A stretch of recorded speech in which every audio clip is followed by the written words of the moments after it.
Bonsoir à toutes et à tous.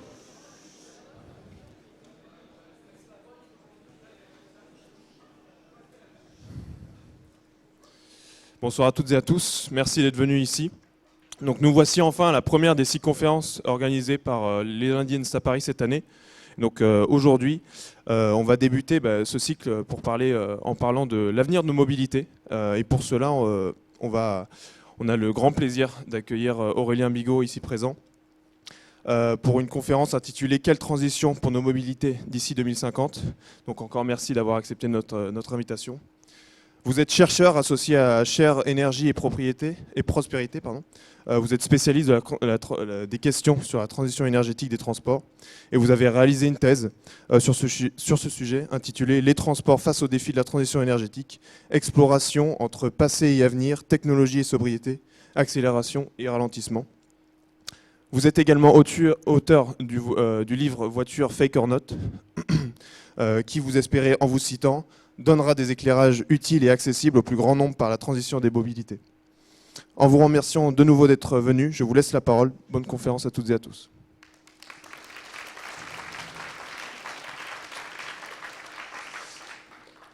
Bonjour et merci beaucoup pour l'invitation. Donc en effet, je vais essayer de brosser quelques éléments sur la transition des mobilités d'ici 2050, à la fois les enjeux climatiques, mais aussi d'autres aspects. Il y aura un peu deux parties. Une première partie d'introduction assez générale sur l'évolution de nos mobilités, quels sont les défis auxquels on a à faire face dans ces mobilités actuellement, et puis quels leviers sont à solliciter dans un second temps. Je reviendrai un petit peu plus sur justement ces leviers, quel potentiel, et puis comment essayer de combiner un peu tous les leviers qu'on a à disposition pour réussir la transition des mobilités.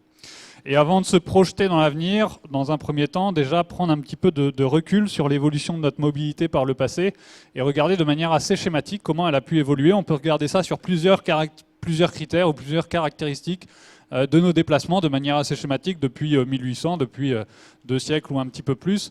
On peut regarder comment notre mobilité a évolué sur au moins 3 critères, à la fois le nombre de trajets, ou bien encore combien de temps on passe dans les transports, ou encore combien de kilomètres on parcourt, ce qu'on appelle généralement la demande de transport. Et c'est souvent ça, typiquement, qui va être demandé dans des enquêtes de mobilité. On va demander aux gens comment vous déplacer sur ces aspects-là, ou bien par mode de transport, ou bien par motif de déplacement, combien de trajets vous faites pour aller au travail, faire des achats, pour aller aux études, pour des loisirs, etc.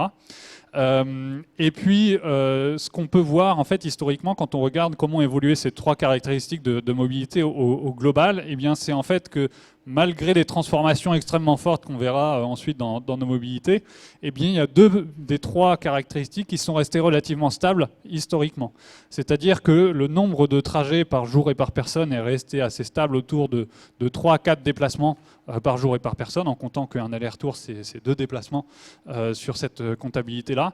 Et l'autre élément qui est resté assez stable, ce sont les temps de transport en moyenne par jour et par personne, qui sont en fait au sein de l'ensemble de la population autour de 1 heure par jour et par personne. Et donc l'autre élément qui est resté assez stable, en fait, c'est ce qui fait le lien entre les deux, c'est-à-dire le temps de transport moyen par déplacement. Et si on divise 1 heure par 3 à 4 déplacements, eh bien en moyenne, on a de l'ordre de 15 à 20 minutes par trajet. Et ça, à la fois, c'est resté assez stable historiquement, mais c'est aussi un ordre de grandeur qu'on retrouve dans nos mobilités d'aujourd'hui entre les différents modes de transport qu'on peut utiliser. C'est-à-dire aussi bien la marche va être utilisée sur des temps de transport de l'ordre de 15 à 20 minutes, le vélo aussi, les transports en commun également, si on ne compte pas les temps de pré- et post-acheminement, et puis la voiture aussi, sur des trajets du quotidien, va être utilisée sur des durées de l'ordre de 15 à 20 minutes. Par contre, ce qui est très différent entre ces modes, c'est quelle est leur vitesse. Et du coup, en 15 à 20 minutes, combien de kilomètres ils permettent de faire. C'est-à-dire qu'avec la marche, en 15 à 20 minutes, on va faire 1 kilomètre ou un peu plus sur cette durée-là. En vélo, on va plutôt faire 3, 4, 5 kilomètres sur cette durée. Et puis, si on passe à la voiture ou à des modes de transport plus rapides, eh bien, on peut facilement monter à 10, 15, 20 kilomètres sur ces durées-là. Et comme historiquement, on a eu un report très fort depuis la marche, qui était vraiment le mode de transport dominant, vers la voiture et vers d'autres modes de transport plus rapides, eh bien, on a eu une accélération très forte de la vitesse moyenne de nos déplacements. Donc la vitesse, c'est ce qui fait le lien entre la demande, les kilomètres, et puis les heures. Donc les kilomètres heures ont été multipliés par 10 à 12 sur les 2 derniers siècles. Donc on a eu une accélération extrêmement forte des mobilités. Et ce qui est assez contre-intuitif, c'est qu'en fait, on n'en a pas profité pour passer moins de temps dans les transports, puisqu'on se déplace toujours de l'ordre de 1 heure par jour et par personne, alors qu'intuitivement, on se dit si on veut aller plus vite, c'est quand même pour gagner du temps. Mais en fait, sur longue période, on en a plutôt profité finalement pour augmenter les kilomètres parcourus. Et comme cette augmentation des kilomètres parcourus s'est faite avec un nombre de trajets relativement constant, eh bien, c'est parce que la distance moyenne de nos déplacements a elle aussi été multipliée par 10 à 12 en ordre de grandeur.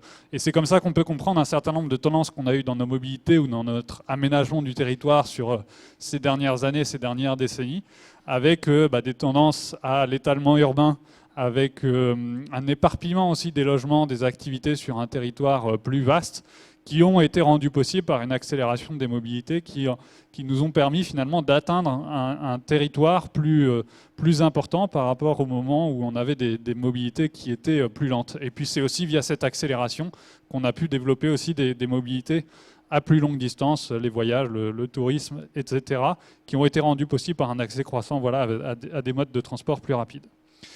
Si maintenant on regarde par mode de transport comment ça a pu évoluer, ça c'est une évaluation des pourcentages de temps de transport par mode, en gros de 1800 à 2017, donc avec un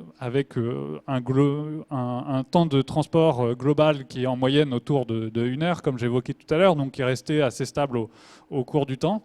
Et ce qu'on voit, c'est que sur le 19e siècle, c'est la marche qui domine très largement les mobilités. Il y a du transport attelé, donc avec le cheval qui se développe progressivement sur la période. Un petit peu de transport ferroviaire en vert tout en haut qui se développe progressivement, sans représenter une part très élevée sur l'ensemble des temps de déplacement. On voit un petit liseré bleu marine qui commence à arriver avec le développement du vélo.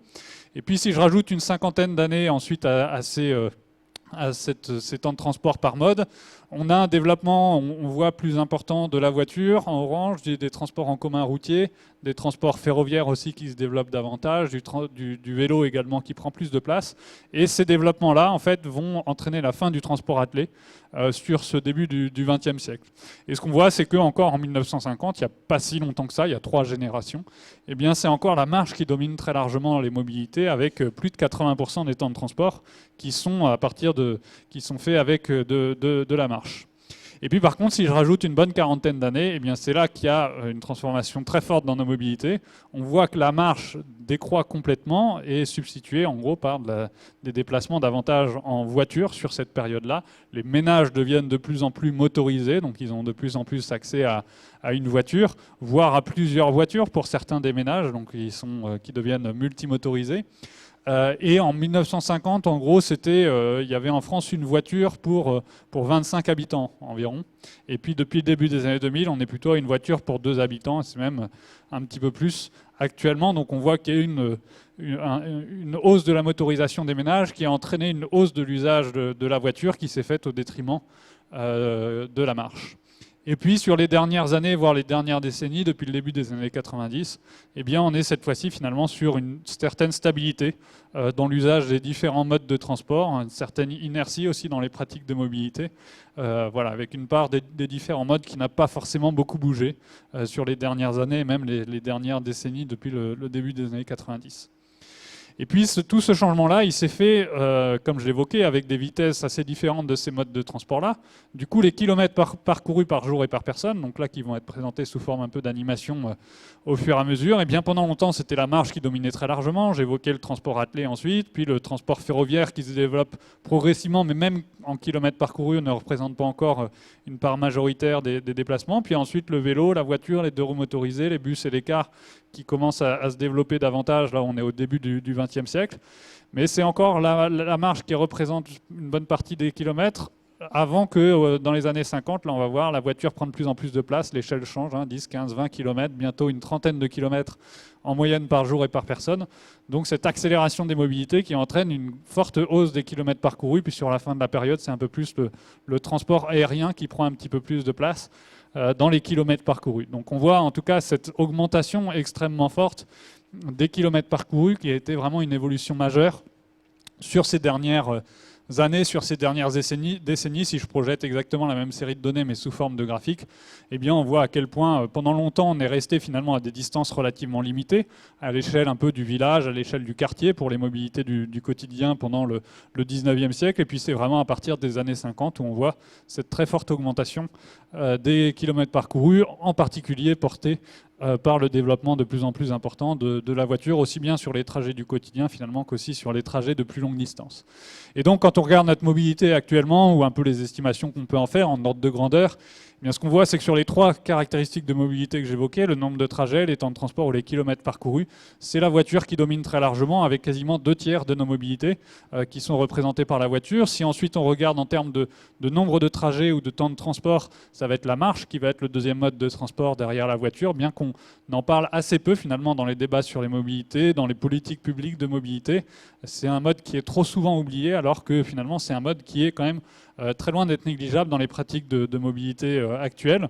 Et puis ensuite, après la marche, il y aura les transports en commun ferroviaires, les transports en commun routiers, et puis le vélo, pour l'instant, représente une part assez faible de l'ensemble des déplacements, de même que le transport aérien, si on raisonne en nombre de trajets ou en temps de transport. Par contre, le transport aérien, comme c'est des trajets qui sont rares, mais beaucoup plus lointains, eh bien, en termes de kilomètres parcourus, ça va être une part bien plus significative. Ça va être une part similaire aussi en termes d'émissions de CO2.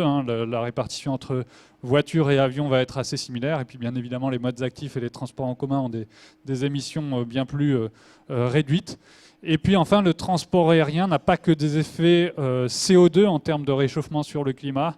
Il y a aussi des effets hors CO2. Vous avez peut-être entendu parler ou bien sûr vu des traînées de condensation dans l'atmosphère. Et ces traînées de condensation ont plutôt un effet réchauffant sur le climat. Et puis un des autres effets, c'est la question des émissions de NOx dans la haute atmosphère qui vont aussi se transformer en d'autres composés. Et l'effet va être plutôt réchauffant également. Et les dernières estimations qu'on a sur le forçage radiatif de l'aérien, donc sa contribution au changement climatique, montrent qu'en gros 2/3 des effets réchauffants du transport aérien actuellement sont liés à ces effets hors CO2. Donc si je multipliais par 3 finalement ce 19% ici, eh bien on en arrive à une part du transport aérien dans les impacts climatiques de la mobilité des voyageurs en France, qui est assez loin d'être négligeable quand même, surtout quand on compare à des niveaux de pratique qui sont assez faibles dans l'ensemble des mobilités. Donc ça, c'est un peu l'image actuelle sur la mobilité des voyageurs en particulier. Si on regarde non seulement la mobilité des voyageurs, mais aussi le transport de marchandises, ce qu'on voit, c'est qu'en gros, les transports, vous avez sûrement déjà entendu cet ordre de grandeur-là, les transports en France, c'est de l'ordre de 30% des émissions nationales. Et en gros, parmi ces 30%, il y en a 20% pour les voyageurs et 10% pour les marchandises. C'est à peu près ça l'ordre de grandeur. Donc les 2/3 des transports, c'est lié plutôt aux voyageurs. Et puis, un des éléments qui est un petit peu un biais aussi dans nos comptabilités carbone, dans nos comptabilités d'émissions, à la fois, ça, donc, ce sont que les émissions directes à l'usage des transports, donc ça ne compte pas les émissions liées à la production de l'énergie, la production des véhicules ou encore des infrastructures de transport. Et puis, un autre élément aussi, c'est que ici, ce sont que les émissions intérieures à la France, donc ne sont pas comptées notamment les transports internationaux dans la majorité des comptabilités d'émissions et aussi dans l'objectif de neutralité carbone de la France. Et ce qu'il faudrait rajouter, si on comptait aussi l'international, il y a une partie de la navigation, en l'occurrence le trafic maritime international essentiellement pour les marchandises, et puis aussi le transport aérien qu'il faudrait aussi rajouter si on veut avoir une vision un peu plus globale de l'ensemble des émissions, même si on parle ici que des émissions directes à la combustion de l'énergie, il y a quand même aussi une part du transport international qui est importante également, que j'avais indiqué dans mes schémas précédents, mais qui ne sont pas forcément typiquement dans cette courbe-là qui montre l'évolution des émissions passées des transports intérieurs à la France. Donc là, c'est voyageurs et marchandises confondus. Donc on voit qu'il y a une très forte augmentation jusqu'au début des années 2000. Depuis, il y avait une petite baisse, une certaine stabilité sur les années 2010. Une chute forcément en 2020 qui est liée au Covid et aux phases de confinement, etc. Et puis depuis, il y a eu une remontée des émissions de CO2 du transport sur les années 2021-2022, sans forcément retrouver le même niveau de 2019. Alors potentiellement, il y a un peu d'effets structurels qui commencent à être visible, mais il y a aussi potentiellement pour beaucoup des effets plus conjoncturels. On était toujours potentiellement un peu en rebond post-Covid, notamment dans le secteur du transport aérien, ou encore finalement l'augmentation des prix des carburants sur ces années-là a pu jouer à la baisse sur les kilomètres parcourus. Mais en tout cas, ce qu'on voit, c'est que si on rajoute maintenant la courbe des objectifs qui sont fixés par la SNBC, donc c'est la stratégie nationale bas carbone, la stratégie de l'État sur ces objectifs climatiques, ce qui est fixe. En gros, en 2022, on est repassé au-dessus des objectifs pour cette année-là. Et puis, ce qu'on voit, c'est qu'il faut vraiment une rupture très forte à court terme pour atteindre nos objectifs. D'autant plus que ça, c'est un peu l'ancienne courbe que je vous montre ici, l'ancienne courbe d'objectifs. À l'horizon 2030, désormais, on a...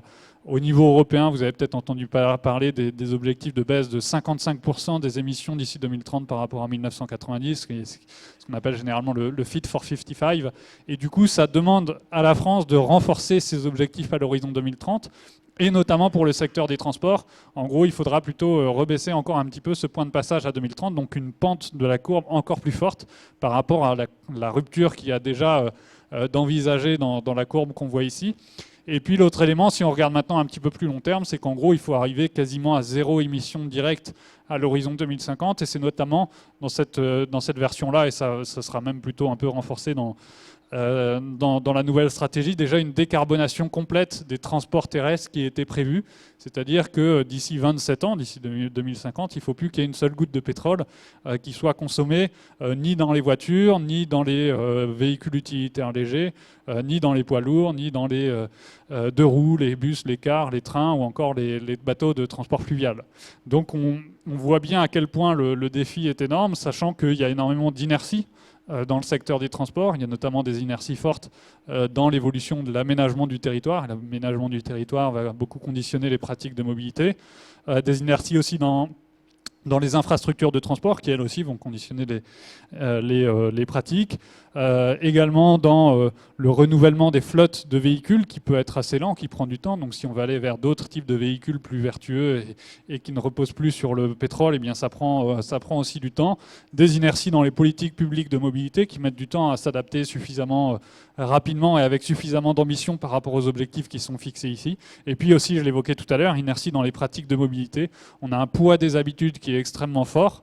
On ne se re-questionne pas chaque matin sur quel mode de transport ou quel type de mobilité on utilise et du coup ça fait que ça peut être assez difficile à court terme de réussir à changer aussi fortement aussi les pratiques de mobilité par rapport aux objectifs qui sont fixés. Donc on a bien évidemment un enjeu assez central dans cette transition des mobilités, de réussir à répondre aux défis climatiques, au vu aussi de la part des transports dans l'ensemble des émissions.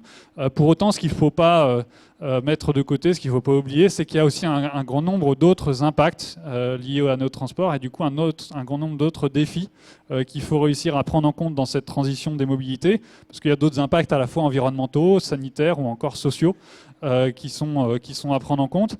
Il y a notamment des enjeux en termes de qualité de l'air, en termes de pollution de l'air, ce qui est une autre raison de sortir du pétrole, parce qu'en gros, une grosse partie des émissions de la pollution de l'air liée au transport est liée à l'échappement des véhicules, donc au fait de brûler du pétrole, donc notamment des émissions de NOx, donc les oxydes d'azote, ou encore de particules fines, etc., qui sont beaucoup liées à l'échappement des véhicules. Et pour les particules fines, il y a aussi d'autres sources hors échappement, typiquement qui sont liés à l'abrasion au frottement des freins, liés à l'abrasion des pneus ou encore de la chaussée. Et donc ça veut dire que c'est un peu d'autres types de leviers qui doivent être sollicités si on veut réduire ce type d'émissions qui sont davantage liées au niveau de trafic des véhicules. Donc il y a aussi d'autres enjeux en lien avec la pollution de l'air, mais qui touchent notamment au fait de sortir également du pétrole. Un troisième enjeu autour de la question notamment du pétrole, c'est les enjeux de ressources qu'il peut y avoir en lien avec ces consommations de pétrole qu'on importe à 99% en France. Donc on est extrêmement vulnérable à chaque fois qu'il y a des hausses des prix des carburants ou des enjeux géopolitiques, comme c'est particulièrement le cas actuellement. Et puis du coup, vulnérabilité à la fois économique, aussi sociale, quand il y a ces hausses des prix des carburants sur les marchés mondiaux. Et en même temps, les enjeux de ressources, même si on arrive à sortir du pétrole, ne vont bien évidemment pas disparaître, parce qu'en se tournant vers d'autres types d'énergie, que ce soit vers l'électrique, l'hydrogène, les biocarburants, etc., bien, ça sollicite d'autres types de ressources, que ce soit des ressources en métaux ou encore des ressources en biomasse. Donc toujours des enjeux de ressources très importants, des enjeux de consommation d'espace également, avec des impacts en termes d'artificialisation, d'impact sur la biodiversité, sur la fragmentation des espaces naturels aussi, d'îlots de chaleur urbains également. Et puis donc à l'avenir, on a un certain nombre de raisons aussi d'essayer de limiter la place de la voiture, de limiter les infrastructures, la place des infrastructures routières, notamment, c'est ça qui prend le plus de place, à la fois pour la circulation et pour le stationnement des véhicules. Et à l'avenir, donc, on aurait besoin d'un rééquilibrage de l'espace public pour au moins 3 raisons. À la fois limiter la place de la voiture pour aussi donner plus de place à d'autres mobilités, d'autres modes de transport plus vertueux, tels que la marche, tels que le vélo ou encore les transports en commun, qui ont aussi besoin d'infrastructures dédiées pour réussir à se développer. Aussi pour donner d'autres usages de l'espace public, uniquement un espace de transport ou dédié à la mobilité, à la circulation ou au stationnement, que ce soit typiquement les questionnements qu'il y a eu au moment du Covid de donner plus de place pour les terrasses. Ça peut être donner plus de place aux enfants pour qu'ils puissent à la fois circuler, jouer en sécurité dans l'espace public, ce qui d'ailleurs était quelque chose de possible avant l'arrivée de la voiture dans les villes, ou bien encore tout un tas d'autres usages qu'on peut imaginer, que ce soit des événements, des marchés ou autres. Une fois qu'on libère de l'espace public, eh bien, il y a tout un tas d'usages autres que l'on peut imaginer. Et puis une autre raison de libérer de l'espace public, c'est aussi de revégétaliser davantage, notamment dans les villes, et notamment pour s'adapter davantage au changement climatique, désartificialiser, s'adapter mieux aux vagues de chaleur qu'il peut y avoir déjà de plus en plus. Et puis c'est aussi en termes de qualité de vie ou encore de santé, le fait d'avoir davantage d'espaces verts ou de végétation autour de chez soi, c'est aussi des avantages de ce point de vue-là. D'un point de vue de la santé, il y a aussi des conséquences en termes de pollution sonore liée à nos transports. La pollution sonore qui est à la fois une gêne qu'on connaît tous, mais c'est aussi des véritables impacts sanitaires, ça on l'a moins en tête, que la pollution sonore via le stress que ça peut induire pour le corps, via les troubles du sommeil qu'il peut y avoir en lien avec cette pollution sonore.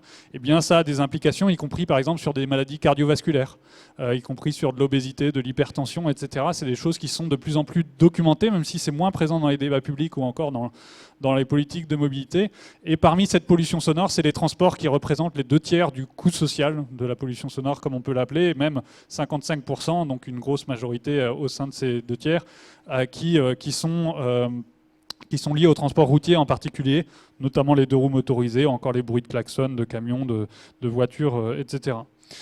Donc des enjeux importants sur cette question de la pollution sonore, également en termes de santé, des enjeux en termes d'accidentalité, notamment accidentalité routière. Alors il faut savoir qu'il y a eu des progrès très importants sur les dernières décennies sur ces enjeux-là. On a une mortalité routière en France qui est de l'ordre de 6 fois moins élevée que celle qu'il pouvait y avoir au début des années 70. Donc il y a eu des progrès très importants. Pour autant, ça fait une dizaine d'années typiquement que cette mortalité routière n'est plus en baisse en France, donc avec toujours des impacts particulièrement élevés.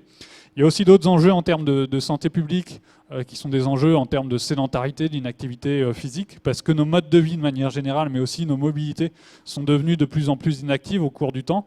À la fois nos activités professionnelles, domestiques sont de plus en plus inactives, mais aussi notre mobilité, comme on l'a vu tout à l'heure sur le graphique, la marche a chuté, a été remplacée par la voiture, qui du coup est un mode de transport dans lequel on n'a pas d'activité physique. Donc retrouver à l'avenir davantage de marche, de vélo, mais aussi finalement un peu d'usage des transports en commun, qui souvent indirectement implique aussi de la marche en pré- et post-acheminement, eh bien ça peut permettre aussi d'avoir des gains pour la santé tout à fait significatifs, parce que nos corps sont faits pour avoir un certain volume d'activité physique. Il est conseillé au moins 150 minutes, donc 2h30 d'activité modérée à intense chaque semaine dans nos modes de vie, et pour le coup il y a une grande partie de la population qui n'atteint pas ces limites-là, ou bien qui passe trop de temps assis ou allongé. C'est plus ça la définition de la sédentarité. Et donc voilà, un gros intérêt aussi à retrouver des mobilités plus actives à l'avenir. Et puis, alors enfin, et sans pour autant être non plus exhaustif sur l'ensemble de ces enjeux, des impacts et des défis dans la transition de nos mobilités, il y a aussi bien évidemment des enjeux en termes d'inégalité d'accès à la mobilité. que ce soit des inégalités sociales, notamment en fonction du revenu, des inégalités territoriales dans l'accès aux différents modes de transport, des inégalités qu'il peut y avoir aussi en fonction du genre, en fonction de l'âge, en fonction des capacités physiques ou encore des compétences de mobilité à saisir de tel ou tel mode de transport. Donc aussi des enjeux bien évidemment à prendre en compte dans cette transition des mobilités. Donc ça fait de nombreux enjeux qui sont à prendre en compte. Heureusement, on a un certain nombre de leviers pour réussir à faire cette transition, et notamment là, ils sont présentés dans un premier temps sur les leviers en lien avec les émissions de CO2, mais après je reviendrai sur la fin de la présentation sur la manière dont ils peuvent répondre aussi aux autres défis que je viens d'évoquer. Et ces 5 leviers qui sont cités par la stratégie nationale bas carbone, c'est tout d'abord le fait de modérer la demande de transport, donc les kilomètres parcourus que j'ai évoqués tout à l'heure. Alors pour information, ces 5 leviers s'appliquent aussi au transport de marchandises. Alors j'ai fait un focus dans ma présentation sur le transport de voyageurs, mais on pourra revenir bien évidemment dans les questions sur le transport de marchandises si vous le souhaitez. Et donc sur le transport de voyageurs, c'est modérer les kilomètres parcourus, donc à la fois en retrouvant plus de proximité dans les trajets du quotidien, via un aménagement du territoire, via des modes de vie qui sont plus en proximité par rapport à ce qu'on peut avoir actuellement, aussi potentiellement des voyages moins lointains, ou moins souvent pour les plus lointains d'entre eux, pour essayer de réduire aussi les distances, notamment les distances en transport aérien qui sont les voyages parmi les plus émetteurs, comme on le voyait tout à l'heure. Et là, ça rejoint aussi un peu le deuxième levier, qui est le levier du report modal, qui consiste à réduire la place du transport aérien, la place de la voiture dans nos mobilités, et puis donner plus de place aux mobilités actives ou encore au transport collectif. Ensuite, on a un troisième levier qui est celui de l'amélioration du remplissage des véhicules, ce qui vaut pour un peu tous les modes de transport collectif. Mais là où il y a le principal potentiel, c'est au niveau de la voiture, à la fois parce que c'est là qu'il y a le plus d'émissions dans nos mobilités, mais aussi parce que le remplissage moyen des voitures est particulièrement faible, particulièrement mauvais par rapport aux 5 places qu'il y a généralement dans une voiture.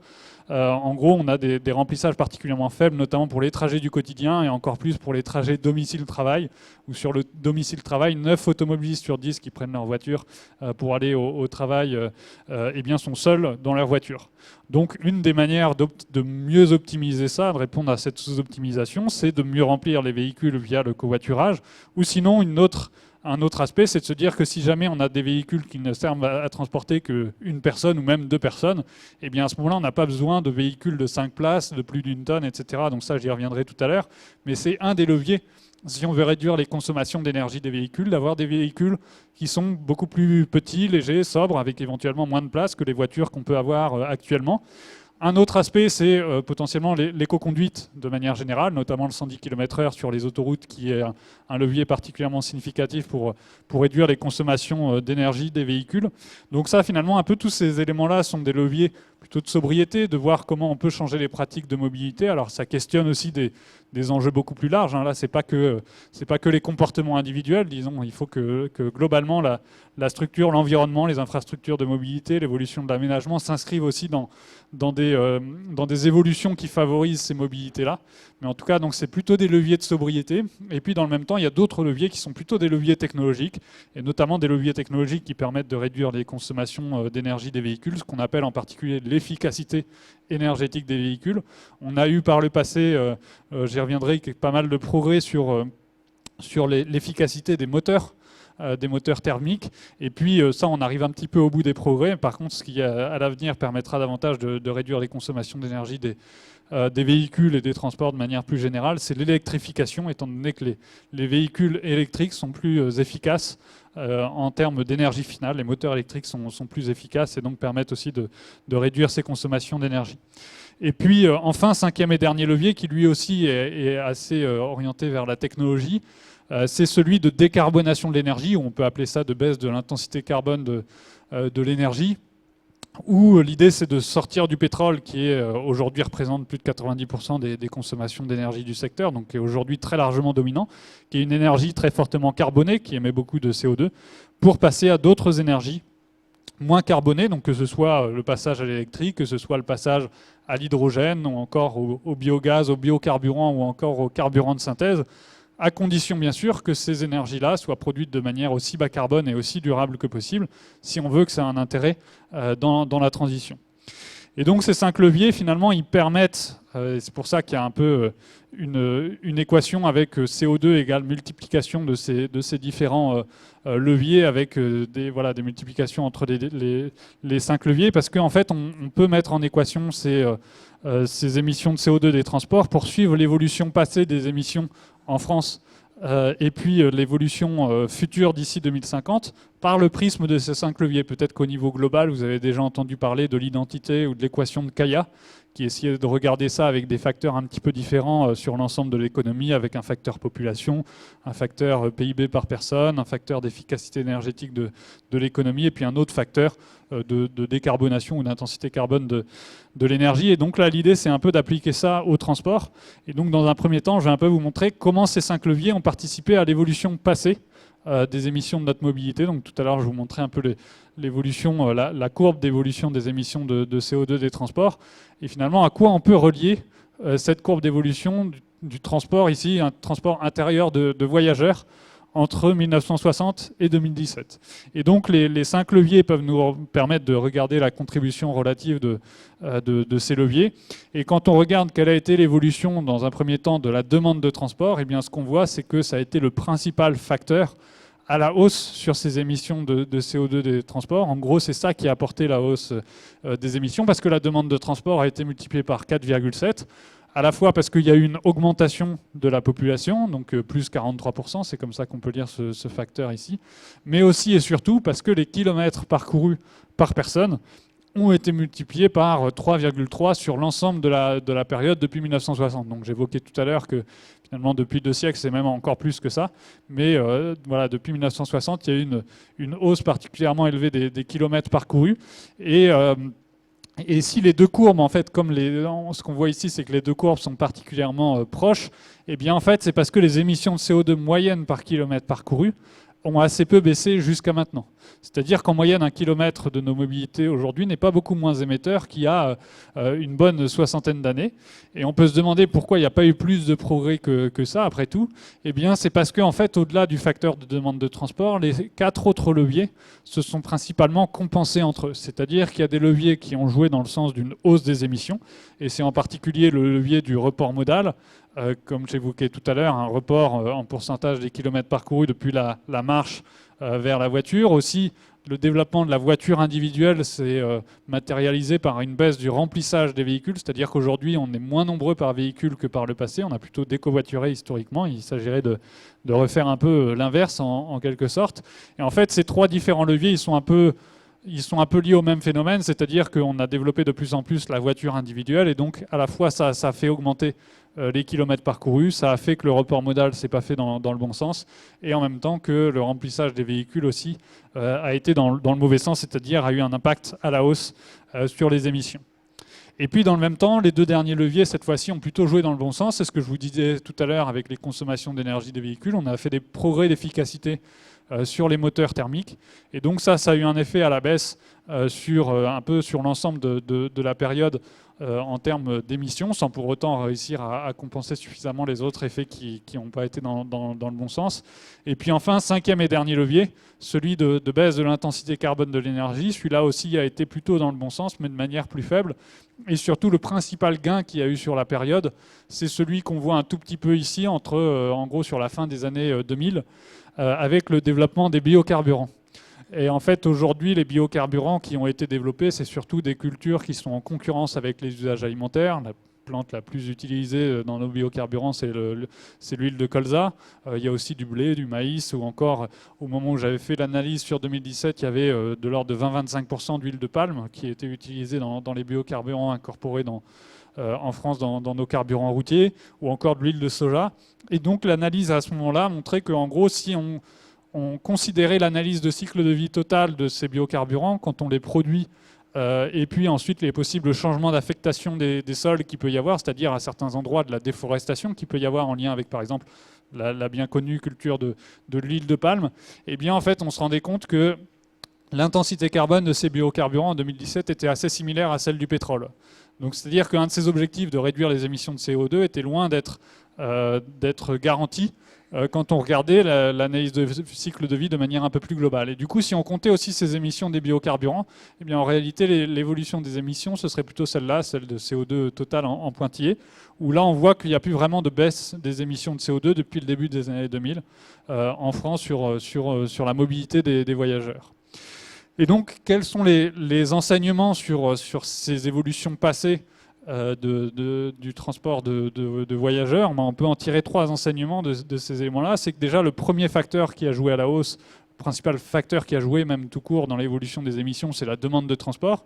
Et que généralement, c'est un peu le facteur tabou dont on parle assez peu dans les débats sur la mobilité et qui est assez peu pris en main aussi dans les politiques de mobilité. C'est-à-dire que, par exemple, en 2019, il y a une loi d'orientation des mobilités en France qui prévoit des choses un peu sur les 4 derniers leviers de cette décomposition, mais par contre, il n'y a quasiment rien sur ce facteur de demande de transport qui, pour autant, est un facteur assez majeur dans l'évolution de nos émissions, et c'est encore le cas actuellement. On le voit bien sur les années 2020, 2021, 2022. En fait, la baisse puis la nouvelle hausse, c'est en lien avec encore cette évolution de la demande de transport.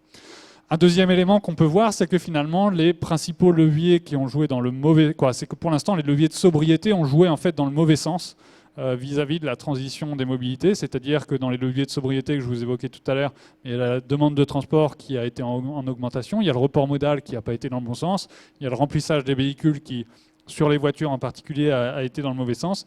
Et puis dans les facteurs d'évolution de la consommation d'énergie des véhicules, le poids des véhicules, pour le coup, n'a pas été dans le bon sens aussi. Il a beaucoup augmenté sur les dernières années, les dernières décennies.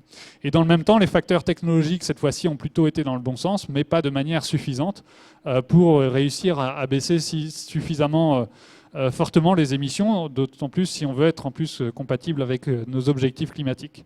Et pour l'instant, en fait, les politiques publiques, troisième enseignement, c'est que pour l'instant, les politiques publiques environnementales sur le secteur des transports ont été assez peu impactantes en fait, pour réussir à réduire fortement les émissions de CO2.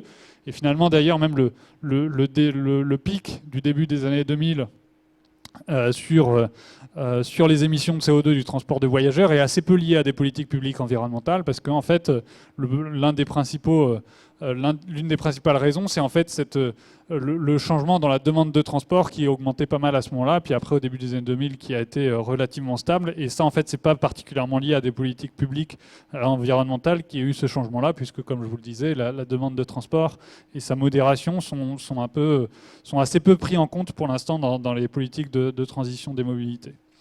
Donc ça, c'est un peu l'image sur le passé. Maintenant, on peut regarder d'ici 2050, quand on se projette à cet horizon-là, quelles sont les évolutions qui sont prévues dans un premier temps dans la stratégie nationale bas carbone, donc dans la stratégie de l'État.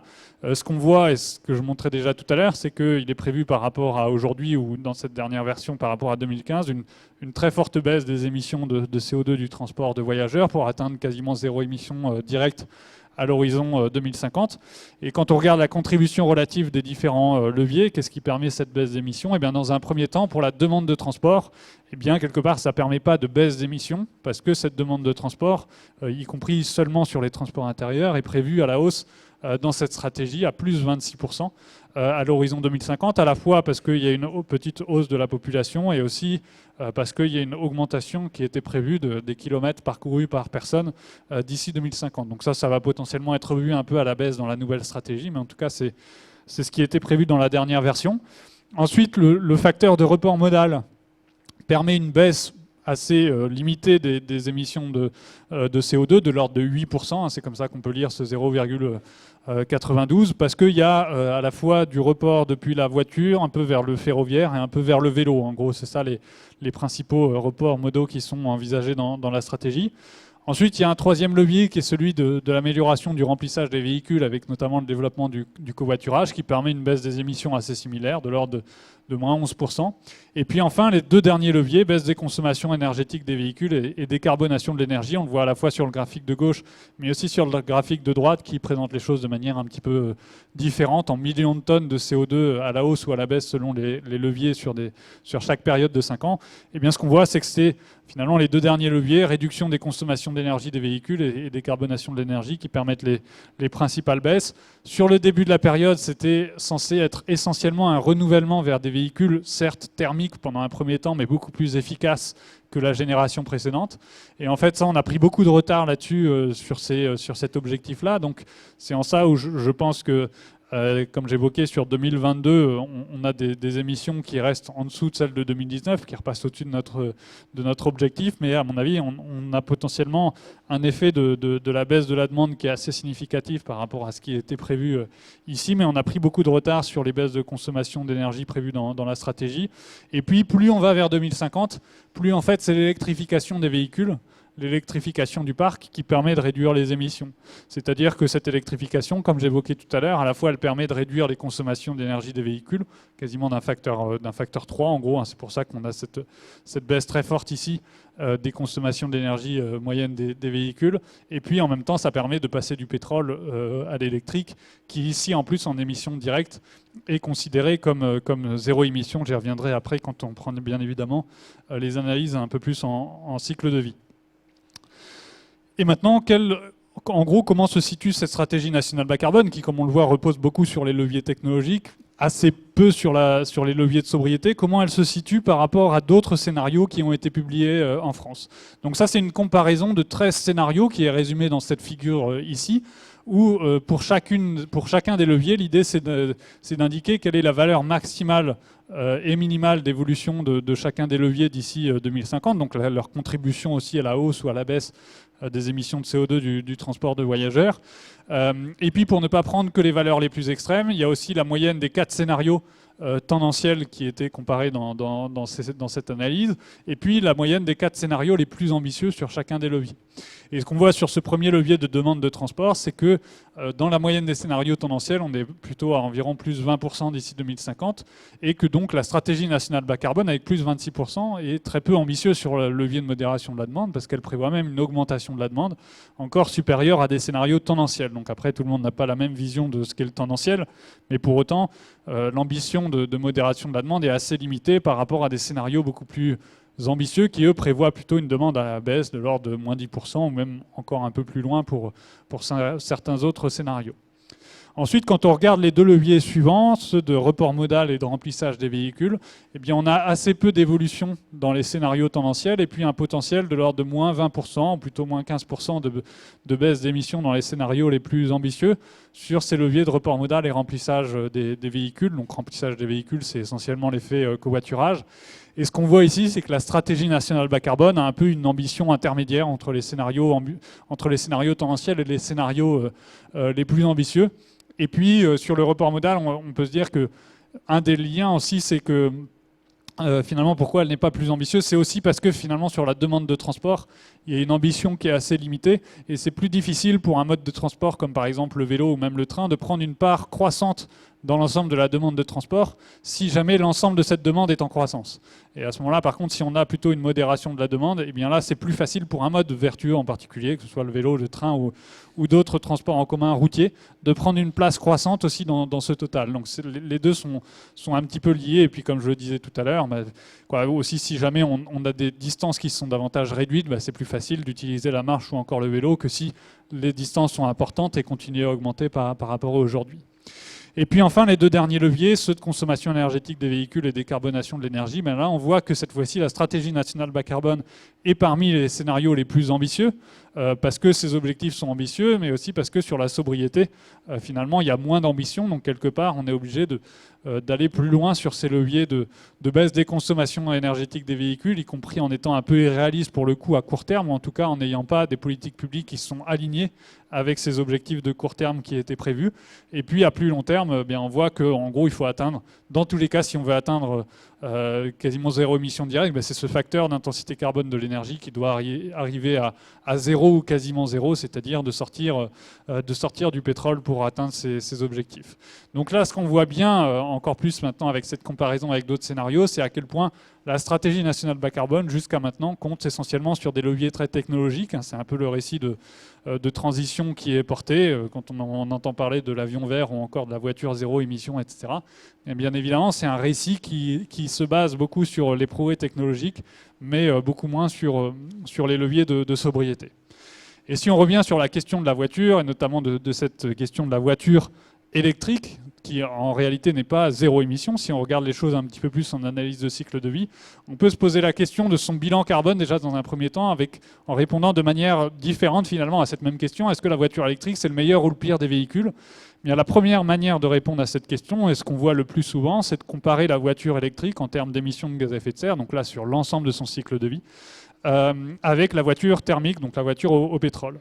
Et ce qu'on voit quand on regarde ça, c'est que à la fois sur la production du véhicule, ici en gris, eh bien, la voiture électrique a des émissions plus fortes, mais elles sont tellement plus faibles ensuite à l'usage que sur l'ensemble du cycle de vie, l'électrique est déjà très largement favorable aujourd'hui en France.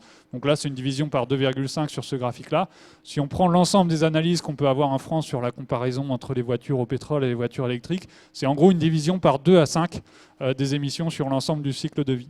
Donc quelque part, c'est un vrai gain de passer à l'électrique et ce sera même indispensable si on veut atteindre nos objectifs climatiques. Il n'y a pas un seul scénario en France qui existe qui permet d'atteindre la neutralité carbone à l'échelle de la France qui n'envisage pas très fortement une électrification des véhicules routiers les plus légers, donc notamment les voitures, mais aussi potentiellement, et de plus en plus envisagé, y compris des véhicules routiers un peu plus lourds également, y compris des poids lourds potentiellement qui deviendraient davantage électriques. Donc ça, c'est un peu la première partie de la réponse à la question. Si on compare voiture électrique avec voiture thermique, en tout cas, on a un vrai gain à passer à l'électrique. Mais si on compare cette voiture électrique, non pas par technologie, mais par type de véhicule, et ici, en comparant avec d'autres types de véhicules, comme des mini-voitures électriques, donc une voiture, mais en version beaucoup plus sobre, un vélo mobile, j'y reviendrai tout à l'heure, un vélo à assistance électrique, un vélo où j'aurais pu mettre aussi du train électrique, du bus ou du car électrique, etc. Et bien, en fait, dans cette évolution de mobilité vers beaucoup plus d'électrique, et bien la voiture, finalement, reste dans les pires des véhicules ou les pires des modes de déplacement. Donc on a toujours un intérêt à limiter la place de la voiture à l'avenir, non seulement parce que le seul passage à l'électrique ne sera pas suffisant pour atteindre nos objectifs climatiques, parce que voilà, la division par 2 à 5 n'est pas forcément suffisante, et ça prend du temps de renouveler le parc aussi pour aller vers des véhicules électriques. Puis il y a d'autres impacts aussi sur lesquels je reviendrai tout à l'heure. Mais donc ce qu'on voit, c'est qu'on a intérêt aussi à se tourner vers des véhicules beaucoup plus sobres par rapport aux voitures qu'on peut avoir actuellement.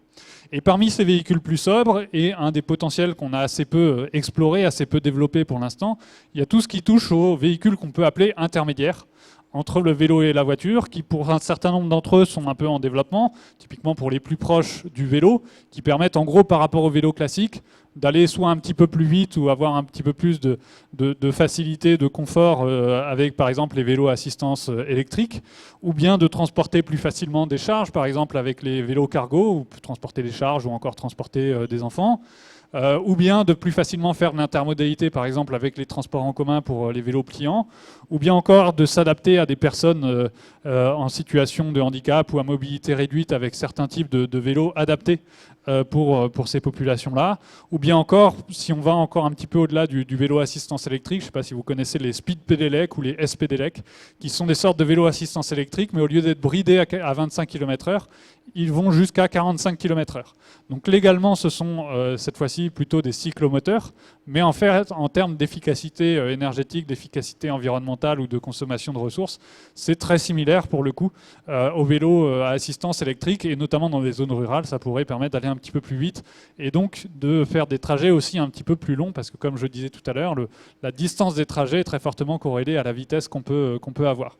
Donc finalement, par rapport au vélo classique, ça permet de toucher un public potentiellement bien plus large, et on le voit déjà assez fortement avec le vélo à assistance électrique qui séduit beaucoup plus d'anciens automobilistes que le vélo classique. Et puis, si on prend par rapport à la voiture, il y a aussi un certain développement de voiturettes ou de mini-voitures qui là sont des véhicules qui peuvent se rapprocher beaucoup plus de la voiture, bien évidemment, être dans des usages beaucoup plus proches, mais avec des véhicules beaucoup plus sobres, à la fois en énergie, en ressources, ou bien aussi beaucoup moins coûteux, parce que aussi qui demandent moins de matériaux notamment. Et puis finalement dans ces véhicules, ceux qui sont le moins développés actuellement, ce sont vraiment ceux qui sont assez intermédiaires entre vélo et voiture. Donc vous connaissez peut-être le vélo mobile, qui est le vélo à propulsion, ou le véhicule même de manière générale à propulsion humaine le plus rapide au monde, Le record de vitesse sur du plat, il est à 144 km/h. Donc à la fois, c'est pas vous et moi qui atteignons des telles vitesses sur le plat, hein, c'est un record du monde. Mais ce qu'on comprend bien, c'est qu'avec un vélo classique, on n'atteint pas des vitesses pareilles, parce que là, avec un vélo mobile, il y a un aérodynamisme qui est bien plus important, et c'est en particulier ça qui permet ces gains d'efficacité énergétique. Pour autant, ça ne va pas forcément se développer, à mon avis, de manière extrêmement massive sur la mobilité des voyageurs, pour potentiellement deux raisons. À la fois une question un peu de confort, de réussir à rentrer dans ce véhicule qui est assez bas, une question de visibilité aussi, qui est forcément en lien avec celle de sécurité. Et donc, il y a beaucoup plus de véhicules de ce type-là, type vélo-voiture, un peu plus surélevé, qui se développent actuellement. Et notamment qui se développe dans un projet que je vous invite à regarder si jamais ça vous interpelle, qui s'appelle l'Extrême Défi, qui a été lancé par l'ADEME, donc l'Agence de la transition écologique, qui a lancé ce défi de proposer, de développer, de prototyper dans un premier temps, puis ensuite de produire et tester dans les territoires un certain nombre de véhicules qui peuvent ressembler à ces véhicules intermédiaires entre le vélo et la voiture. Et il y a une quarantaine d'équipes qui se sont déjà lancées, qui ont déjà fait une proposition de véhicules. Il y en a un certain nombre qui sont en train progressivement de rentrer en production pour des phases de test dans les territoires, notamment les territoires peu denses, pour essayer de voir comment on peut éventuellement mieux remplacer la voiture dans ces territoires où il y a assez peu de solutions alternatives à la voiture. Pour l'instant, une forte dépendance à la voiture dans ces territoires, sans forcément qu'il y ait besoin de véhicules de 5 places qui permettent de rouler à 180 km/h, ce qu'on a tendance à avoir beaucoup pour l'instant. Donc un potentiel important de ce type de véhicule pour plusieurs raisons, et une d'entre elles, et je vous l'ai évoqué, c'est celle de la sobriété en ressources, des consommations de ressources, et notamment dans le cadre de l'électrification des véhicules. On sait qu'un gros enjeu se situe au niveau des capacités de batterie, des besoins en métaux aussi pour ces batteries, et donc ça vaut le coup d'avoir quelques ordres de grandeur sur ce point-là, pour savoir avec une même capacité de batterie, donc en gros avec 100 kWh, combien de véhicules on peut avoir selon le type de véhicule qu'on développe. Et 100 kWh de batterie, en gros, ça correspond à un pick-up ou un gros SUV électrique. C'est à peu près cette capacité-là de batterie qu'il peut y avoir sur ces véhicules. Alors des fois, c'est même encore au-delà de ça, mais c'est un ordre de grandeur qu'on peut avoir en tête là-dessus. Ensuite, si jamais on se dit qu'il faut se tourner vers, certes, des voitures électriques, des véhicules électriques, mais de taille un peu plus raisonnable, typiquement des voitures citadines, et bien là, on est plutôt autour des 50 kWh pour les capacités de batterie. Donc avec 100 kWh, on a l'équivalent de 2 véhicules. Si maintenant on se dit qu'un certain nombre des usages de la voiture, alors pas forcément tous, mais ce n'est pas une raison de ne pas le faire, peut se tourner vers des véhicules plus sobres, tels que les quadricycles, les mini-voitures électriques que j'évoquais tout à l'heure, et bien cette fois-ci, avec la même capacité de batterie, on peut avoir de l'ordre de 16 quadricycles ou mini-voitures électriques. Donc on voit à quel point ça permet des économies de ressources pour potentiellement transporter bien plus de personnes que dans des voitures qui en général sont assez peu remplies, en tout cas sur les trajets du quotidien, et c'est en particulier sur ces trajets du quotidien que sont utiles ce type de véhicules. Et puis enfin, si on se dit qu'idéalement, il faut même électrifier plutôt des véhicules encore plus sobres, et notamment des vélos à assistance électrique, et bien à ce moment-là, avec 100 kWh de batterie, on peut avoir l'équivalent de suffisamment de batterie, en tout cas, pour électrifier 200 vélos à assistance électrique du coup. Donc on a en tout cas, comme j'évoquais tout à l'heure, un caractère indispensable de cette transition vers l'électrique si on veut sortir du pétrole, si on veut atteindre nos objectifs climatiques. Pour autant, selon le type de mobilité, le type de véhicule qu'on développe à l'avenir, à quel point ces véhicules ou ces mobilités sont sobres, et bien les impacts qu'il pourrait y avoir en termes de consommation de métaux, donc de pollution environnementale qui est en lien avec leur extraction, de bilan carbone en lien avec leur extraction, de problématiques sociales qu'il peut y avoir, ou encore géopolitiques en lien avec ces métaux, bien évidemment, ne seront pas du tout les mêmes suivant le type de mobilité de véhicules qu'on développe davantage à l'avenir. Ensuite, une autre raison de passer à des véhicules plus légers, c'est aussi la question de l'accessibilité financière aux véhicules électriques. On sait à quel point il y a des problématiques sociales importantes dans l'accès aux véhicules actuellement, d'autant plus dans un contexte d'inflation, etc. Et ce qu'on voit ici, c'est que les voitures électriques, qui en plus sont plus chères à l'achat en moyenne que les voitures thermiques, eh bien, ont un prix neuf, donc là ça va être hors aide, qui est finalement assez fortement corrélé au poids du véhicule, d'autant plus pour les véhicules qui sont entre 1 et 2 tonnes. Et ce qu'on voit, c'est que pour un véhicule électrique, une voiture électrique de l'ordre de 1 tonne, on a un prix à l'achat qui est de l'ordre de 20 000 €, ce qui est déjà assez loin d'être négligeable. Bon, après, il y a des aides, notamment de l'État ou des collectivités locales, qui peuvent permettre de réduire ce coût-là. Mais si on va en plus vers des voitures électriques de 2 tonnes. Bon, après, il y a encore des voitures plus de luxe où le prix continue à fortement augmenter, même sans forcément que le poids augmente beaucoup. Mais sur des voitures électriques de 2 tonnes, on est plutôt autour des 50 000 € de prix à l'achat. Donc, à chaque fois qu'on augmente le poids des véhicules électriques de l'ordre de 100 kg, eh bien, on a un prix à l'achat qui augmente de 3 000 €. Donc bien évidemment, si on veut que le véhicule électrique soit davantage accessible au plus grand nombre, eh bien, on a intérêt autant que possible à aller plutôt vers de la petite voiture électrique que du gros SUV électrique, et puis même, si possible, aller encore plus vers des véhicules intermédiaires entre le vélo et la voiture qui pourront être encore moins coûteux que les voitures électriques d'1 tonne, bien évidemment. Et puis si maintenant on essaie de regarder quels sont les domaines de pertinence de ces différentes solutions de mobilité, et notamment aussi de ces véhicules intermédiaires, on peut essayer de regarder à quel point quels sont les modes de transport les plus pertinents sur différents segments de mobilité, en sachant que nos mobilités, elles vont être beaucoup influencées, les modes de transport qu'on peut utiliser vont être beaucoup influencés par la distance parcourue. Donc là, c'est un graphique avec 2 axes, un axe sur les distances, justement. Alors, c'est une échelle logarithmique. Donc là, on est à 1 km, 10 km, 100 km, 1000 et 10 000. Et on a tendance à considérer en général qu'on est plutôt sur de la courte distance en dessous des 80 km du domicile. Et puis au-delà, on est plutôt sur de la longue distance. Et puis un autre élément qui est très impactant dans nos choix de mode de transport, c'est quels sont les types de territoires et notamment à quel point les flux de déplacement sont forts ou pas. Et typiquement, les flux de déplacement sont particulièrement élevés dans les métropoles, là où la densité de population est importante et où du coup il y a beaucoup de personnes qui utilisent des déplacements sur des routes ou dans des modes de transport qui peuvent être beaucoup plus massifiés, bien évidemment, que dans des zones où les flux de déplacement sont beaucoup plus faibles, notamment dans des zones rurales où ça ne peut pas être forcément, bien évidemment, les mêmes solutions de mobilité qui peuvent davantage s'appliquer selon ces zones-là. Et puis après, sur la longue distance, on peut encore différencier différents types de déplacements selon aussi les distances ou encore selon les flux de déplacement. Et si on regarde aujourd'hui dans le graphique de droite, qui va aussi s'animer progressivement, quelles sont les mobilités qui sont privilégiées, qui sont dominantes aujourd'hui sur ces différents segments de mobilité? Eh bien, en gros, quand on est au-delà des 1000 km, on est sur des mobilités qui sont... je crois que... Ok.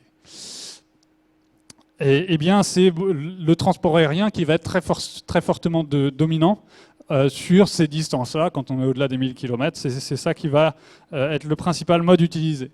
Si maintenant on regarde sur les distances qui sont plus courtes, eh bien en dessous des 1 km de déplacement, ça va être en particulier la marche qui va être dominante, surtout dans les zones les plus denses, en ville, où là la marche va être en général davantage utilisée que dans les zones rurales. J'ai aussi mis le vélo ici, même si pour l'instant il est dominant sur aucun vraiment segment de mobilité, mais c'est un peu ça, sa zone de pertinence prioritaire sur des distances un petit peu au-delà de la marche.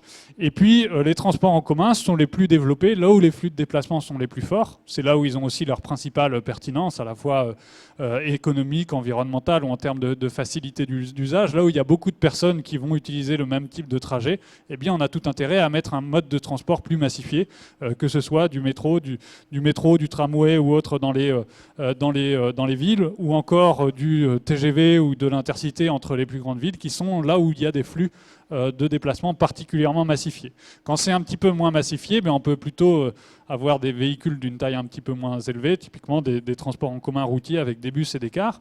Et puis finalement, tout le reste de nos mobilités aujourd'hui, ce qui domine, c'est la voiture dès qu'on est sur des distances du coup au-delà des 1 km, en dessous des 1000 km, et puis que les transports en commun, ou qu'on est sur des flux de déplacement pas suffisamment massifiés pour qu'il y ait déjà eu des transports en commun particulièrement efficaces qui aient été mis en place. Donc quelque part, on a la voiture qui est beaucoup utilisée comme une sorte de, à la fois qui est très largement dominante dans les mobilités, mais qui est aussi utilisée comme une sorte de couteau suisse de la mobilité, qui sert à la fois pour les trajets de courte distance comme les trajets de plus longue distance, et qui permet d'aller un peu quasiment sur tout type de territoire de manière relativement efficace. Et donc la question, c'est comment réussir à l'avenir davantage à réussir à séparer autant que possible de cette voiture individuelle qui a pris toute cette place-là, ou aussi de réduire la place du transport aérien, qui sont les deux modes de transport qu'on a plutôt intérêt à faire baisser à l'avenir, pour réussir à davantage donner de la place aux mobilités actives ou encore au transport collectif.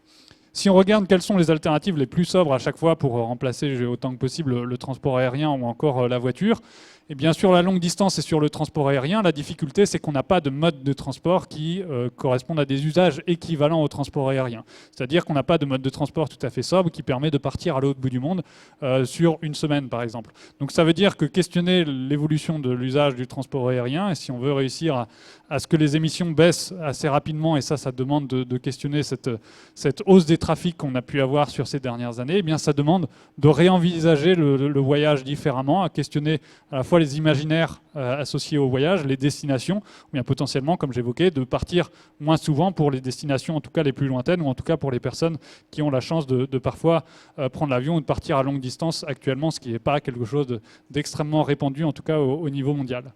Ensuite, pour le transport en voiture, en tout cas le cœur de domaine de pertinence de la voiture, là où finalement elle peut le moins être remplacée, ou là elle est la plus pertinente, eh bien c'est quand elle peut être remplacée par du covoiturage, c'est-à-dire qu'on utilise à plein la voiture, et ça a une pertinence quand on n'a pas des flux suffisants pour mettre en place des transports en commun ferroviaires et routiers, parce que sinon quand eux sont possibles, si on a des flux de déplacement suffisants, c'est eux qui sont à prioriser dans le sens où ils ont des impacts par personne transportée qui sont bien moins importants que la voiture, même si la voiture est partagée. Ensuite, sur les plus courtes distances, eh bien, on peut donner beaucoup plus de place à la voiture et encore plus au vélo, surtout si on se compare par exemple aux Pays-Bas, où la pratique du vélo est de l'ordre de 10 fois plus élevée que celle qu'on a en France. Donc ça permet de voir à quel point on a des marges de progression particulièrement élevées, d'autant plus qu'on n'a pas que à disposition le vélo classique comme véhicule, mais on a une diversification des véhicules de plus en plus importante, telle que celle des véhicules intermédiaires que j'évoquais tout à l'heure, donc que ce soit du vélo assistance électrique, des vélos cargo notamment. Mais aussi après, quand on va sur de la plus longue distance, et que là ça devient plus difficile pour le vélo de faire des distances plus importantes, mais pour autant qu'on n'a pas forcément besoin d'un véhicule avec 5 places à l'intérieur, eh bien c'est notamment dans les zones rurales, comme j'évoquais tout à l'heure, qu'il y a toute la pertinence à développer des véhicules intermédiaires entre le vélo et la voiture pour ces distances trop importantes quelque part pour le vélo, mais en même temps sans avoir besoin de 5 places ou d'un véhicule de plus d'une tonne. Donc ça, c'est le domaine de pertinence un peu prioritaire de ces véhicules-là. Et puis, par contre, un des inconvénients qu'on peut leur y voir, en tout cas, c'est que, comme j'évoquais tout à l'heure, ils sont plutôt adaptés pour des trajets du quotidien, des mobilités assez locales, des autonomies relativement limitées. C'est ça aussi qui fait leur sobriété et les baisses de consommation de ressources qu'ils peuvent avoir. Mais ça veut dire, pour les plus longues distances, eh bien, il faut envisager autre chose. Donc, que ce soit du car ou encore du train sur la longue distance quand on est sur des flux assez massifiés, ou bien sinon, c'est aussi de pouvoir recourir ponctuellement, si jamais au quotidien on utilise la marche, le vélo, les transports en commun ou un véhicule intermédiaire qui a une autonomie assez limitée, eh bien de pouvoir ponctuellement, soit sur des trajets du quotidien ou des trajets plus longue distance, de pouvoir recourir à l'autopartage, c'est-à-dire à la location d'un véhicule ponctuellement quand on n'en a pas besoin la majorité du temps, mais que ça peut parfois servir parce que c'est parfois difficile de remplacer la voiture sur l'ensemble de ces mobilités. Et puis enfin, ce qu'on peut citer aussi bien évidemment sur la longue distance, eh bien, c'est aussi de, autant que possible, rejoindre via ce qu'on appelle l'intermodalité, combiner différents modes de transport, mais aller pouvoir davantage utiliser les transports en commun de longue distance, soit en le combinant avec du vélo pliant, si jamais on veut emporter le vélo dans les transports en commun, ou bien sinon du stationnement en gare, ou bien sinon encore d'autres modes de transport pour rejoindre les gares ou les arrêts de cars, si ça permet sur cette plus longue distance d'éviter notamment l'usage de la voiture ou encore l'usage de l'avion. Donc ce qu'on voit ici, en tout cas sur ce graphique, c'est que si on veut remplacer un peu la prédominance du transport aérien et de la voiture, en tout cas il n'y a pas de solution unique quelque part. Ça veut dire qu'il faut réinventer un système de mobilité où on a de nombreuses alternatives parce qu'il n'y a pas un mode de transport qui pourrait se substituer à la voiture, notamment qui a pris une place énorme sur l'ensemble des types de déplacements qu'on peut avoir. Donc ça veut dire qu'il faudra plusieurs alternatives pour s'adapter à différents types de personnes qui n'ont pas les mêmes besoins, mais aussi pour des mêmes personnes, eh bien, c'est difficile de jamais utiliser la voiture sans utiliser une combinaison de ces différents modes de transport aussi qu'il faut davantage encourager, davantage développer à l'avenir, parce qu'on sait que les pratiques de mobilité sont énormément conditionnées par l'offre qu'il va y avoir et puis la facilité à utiliser tel ou tel mode de déplacement. Et puis enfin, et après je m'arrêterai là-dessus, pour reprendre un petit peu de hauteur, et je ne vais pas vous détailler l'ensemble de ce tableau, ne vous inquiétez pas. L'idée c'est de regarder sur les 5 leviers que je vous ai évoqués, ceux de modération de la demande de transport, de report modal, de remplissage des véhicules, de baisse des consommations d'énergie des véhicules et de baisse de l'intensité carbone de l'énergie. Quand on les détaille un petit peu, de regarder à quel point ces leviers-là permettent de répondre aux autres enjeux, aux autres défis de mobilité que je vous ai évoqués au début, au-delà des enjeux climatiques. Et donc l'idée ici dans les lignes, cette fois-ci, c'est d'indiquer qu'au-delà des enjeux climatiques, il y a aussi des enjeux de pollution de l'air, par exemple, comme j'ai évoqué, des enjeux de consommation de ressources, et notamment de métaux, des enjeux de pollution sonore, de consommation d'espace, d'accidentalité ou encore de sédentarité. Et ce qu'on voit sur ce tableau de manière générale, et c'est un peu la bonne nouvelle, c'est que on a beaucoup plus de vert que de orange dans ce tableau, c'est-à-dire beaucoup plus de co-bénéfices à faire cette transition climatique, à solliciter ces 5 leviers pour réduire l'impact carbone de nos mobilités, que de nouveaux impacts qui sont orange. Il y en a quelques-uns, mais qui sont assez limités finalement par rapport à l'ensemble des co-bénéfices qu'on peut avoir à faire cette transition. Et si on regarde en particulier les 2 dernières colonnes de ce tableau, avec les leviers plus d'un côté de sobriété, de l'autre plus de technologie, ce qu'on voit c'est qu'il y a beaucoup plus de co-bénéfices à solliciter les leviers de sobriété pour l'instant qu'on a assez peu sollicités, qui sont assez peu envisagés de manière ambitieuse aussi dans la stratégie nationale bas carbone par rapport à des leviers technologiques qui ont moins de co-bénéfices. Et si je prends juste une illustration avec la transition des véhicules thermiques, des voitures thermiques, la transition, disons, technologique de ces voitures thermiques, c'est de passer à la voiture électrique. C'est le levier majeur, comme j'évoquais tout à l'heure, envisagé dans la stratégie. Et quand on passe à l'électrique, bien, à la fois on y gagne sur le climat, ça je vous l'ai évoqué, on y gagne aussi sur la pollution de l'air. On supprime les émissions à l'échappement. Il y a encore d'autres émissions de particules hors échappement, mais on a quand même un gain qui va dans le bon sens, en tout cas sur cette pollution atmosphérique au global. On a aussi des gains en termes de pollution sonore, c'est-à-dire qu'on supprime les bruits de moteur. Il y a encore une fois d'autres bruits, donc on ne supprime pas totalement l'ensemble des sources de bruit, mais ça va dans le bon sens. Et puis on se sépare aussi des consommations de pétrole, en tout cas à l'usage des véhicules.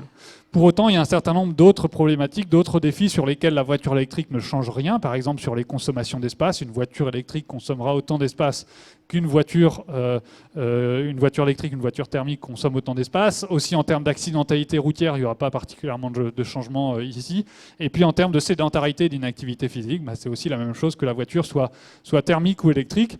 Et puis là où il y a en particulier un nouveau défi, un nouvel impact en particulier à gérer, c'est sur la question des métaux, alors que ce n'est pas non plus complètement nouveau, la problématique des métaux pour les voitures. Une voiture thermique, c'est déjà plus d'1 tonne de métaux, donc quelque part, c'est pas des impacts totalement nouveaux, mais en tout cas, le fait de recourir à des batteries va entraîner des surplus de consommation de métaux, en particulier de certains métaux qui peuvent être assez critiques. Donc, d'où des impacts plus importants de ce point de vue-là. Et puis, si jamais on regarde la transition plus sobre de ces véhicules thermiques, de se dire qu'idéalement, on peut aller vers le vélo ou autant que possible des véhicules intermédiaires entre le vélo et la voiture, eh bien à ce moment-là, pour le vélo, il y a beaucoup plus de co-bénéfices sur ces autres externalités ou ces autres défis, à la fois parce que le vélo émet peu de CO2, c'est aussi peu consommateur d'énergie et de ressources, ça consomme aussi peu d'espace aussi à l'usage ou encore en stationnement du véhicule. Il y a une pollution de l'air et une pollution sonore qui sont quasiment négligeables à l'usage de ces véhicules-là. Et puis il y a un impact majeur, un impact positif majeur en termes d'activité physique aussi, de gains pour la santé particulièrement élevés. Et puis on peut citer enfin que le coût particulièrement faible de ce véhicule, de cette mobilité aussi, peut permettre de faciliter l'accès aussi à la mobilité pour des populations qui seraient peu fortunées. Donc ce qu'on voit, c'est qu'ici, on a un gain particulièrement important, en tout cas, à réussir à davantage aller vers la sobriété à l'avenir par rapport à ce qu'on peut solliciter actuellement dans nos mobilités. Et puis, je pense que je vais juste laisser à l'écran ces principaux enseignements. Et puis, du coup, on peut passer aux séances de questions-réponses ou aussi de vos différentes remarques.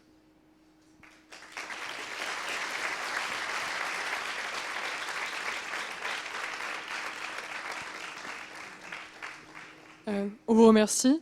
Donc on va maintenant passer aux questions-réponses. On va commencer nous par quelques questions, oui, ici. Et ensuite vous pourrez échanger librement avec le public. Il y a un micro qui pourra circuler dans la salle, donc n'hésitez pas.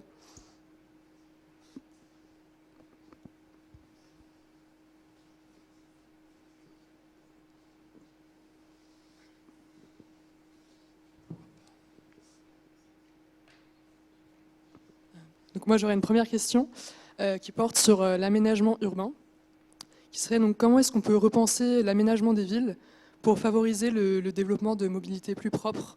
Je pense notamment au vélo par exemple. Très bonne question, qui n'est pas la plus simple des questions. Mais en gros, l'aménagement du territoire, on voit à quel point historiquement en tout cas ça a apporté à la hausse les distances parcourues et du coup ensuite les émissions. Il y a eu un peu plusieurs phénomènes. Je parlais de l'étalement urbain, ce qui est un peu un premier phénomène d'évolution de notre aménagement urbain. Donc les villes se sont beaucoup étalées. Elles se sont aussi éparpillées, c'est-à-dire que ce n'est pas un étalement qui s'est fait par exemple le long d'axes de transport en commun, ce qui aurait pu être assez vertueux, mais ça ne s'est pas vraiment fait sous cette forme-là. C'est que c'est un éparpillement qui s'est fait un peu sur tout le territoire et du coup c'est typiquement assez difficile de mettre en place des transports en commun particulièrement efficaces quand cet étalement ne se fait pas le long justement d'axes en particulier. Donc ça c'est un peu un premier élément déjà, c'est de limiter en fait en miroir de ce qui s'est passé historiquement, de voir comment on pourrait plutôt inverser certaines tendances qui n'ont pas été dans le bon sens. Donc notamment dans les tendances qui vont encore dans le mauvais sens, cet étalement urbain est toujours en partie en cours. Donc ça veut dire essayer de limiter ça.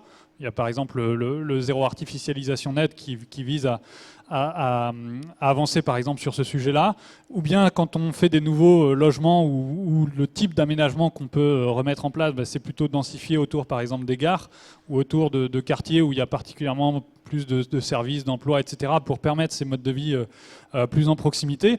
Un autre élément qu'on a eu dans l'évolution de l'aménagement, c'est typiquement le fait d'avoir une spécialisation des différents types de quartiers, etc. C'est-à-dire dans une même ville, on a pu avoir tendance à mettre un endroit, notamment dans les zones périurbaines, avec des centres commerciaux, des zones d'emploi en particulier, des zones d'habitat, des zones d'activité, etc. Ce qui fait qu'à chaque fois, eh bien, entre ces différents types d'activités, pour aller faire ses cours, il faut aller plus loin. Pour aller à l'université, il faut aller encore plus loin.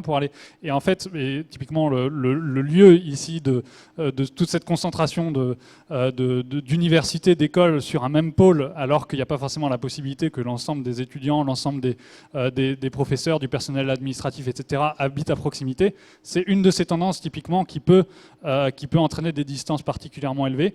Et puis un dernier élément qu'on a pu avoir, c'est aussi une tendance à la métropolisation, c'est-à-dire les plus grandes métropoles qui ont été les plus attractives, qui ont le plus attiré les emplois, l'attractivité, les populations également, et qui du coup peut avoir empêché dans le même temps pour les plus petites villes ou les villes moyennes d'avoir une attractivité suffisante pour avoir assez d'emplois pour que les gens travaillent un peu localement. C'est-à-dire que ça aussi, ça a pu du coup encourager davantage de personnes à aller faire des longues distances pour atteindre les métropoles les plus proches pour trouver par exemple leur emploi ou l'accès aux services, aux achats, etc. Donc ça veut dire potentiellement une partie aussi à l'avenir, ce serait de réussir à avoir un petit peu plus de dynamisme ou de réinvestir les villes moyennes, les villes plus petites, où il y a une possibilité à la fois d'avoir des distances plus réduites pour accéder aux services, aux emplois, etc. Mais il faut que les activités sur place soient suffisamment dynamiques quelque part pour qu'il n'y ait pas de besoin pour les gens qui habitent là de partir dans des villes encore beaucoup plus loin que ça. Et puis après, au-delà de ces aspects-là d'aménagement de manière assez générale, c'est les infrastructures de mobilité. Par exemple, si on parle du vélo, qui était une partie de la question, il me semble, c'est de voir comment on rééquilibre justement l'espace public actuel pour donner plus de place au vélo, ce qui demande forcément à certains moments de prendre de la place, notamment à la voiture, qui aujourd'hui domine les consommations d'espace public, à la fois pour la circulation et le stationnement. Et puis au-delà du vélo, c'est pareil, à la fois pour la mobilité à pied ou encore pour les transports en commun. Il faut aussi reprendre de la place, notamment à la voiture, si on veut que les pratiques se changent, soient plus fortement modifiées aussi.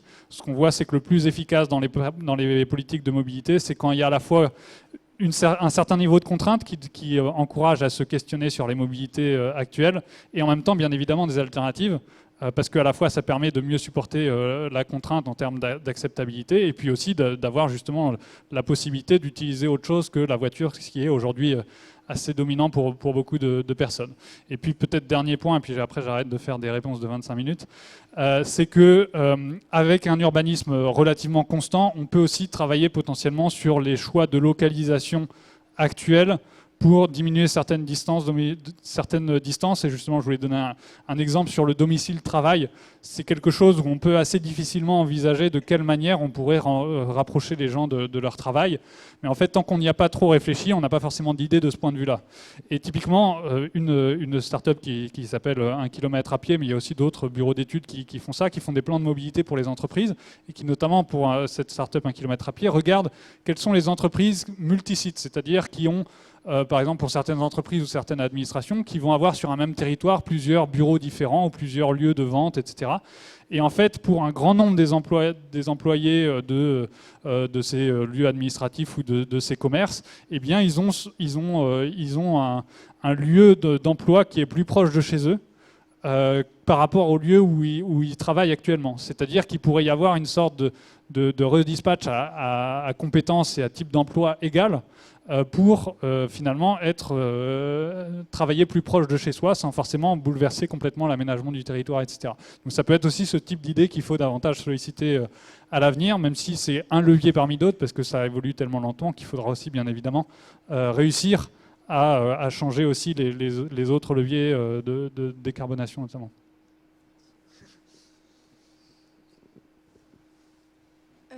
Ces dernières années, on a pu observer que parfois le prix des voyages en train était parfois bien plus élevé que celui des voyages en avion pour parcourir la même distance. Donc cela empêche certaines personnes de choisir des modes de transport plus sobres. Comment expliquer ces différences de prix d'après vous ? Bonne question. Alors il y a plusieurs éléments forcément derrière ça. Alors en gros, plus les distances sont longues et plus l'aérien va être favorable en termes de prix par rapport au ferroviaire, notamment parce que ces infrastructures sont plus faibles en termes de surface à développer, à entretenir, etc., par rapport à un transport ferroviaire où le coût de l'infrastructure est déjà assez élevé. Donc plus le train est long et plus il va faire de nombreux kilomètres et du coup avoir des péages aussi ferroviaires qui sont importants. Hein. Tout comme il y a des péages sur les autoroutes, il y a des péages ferroviaires qui représentent une grosse partie du coût et donc qui vont expliquer aussi que plus les distances sont longues aussi, plus ça va peser dans le coût du billet.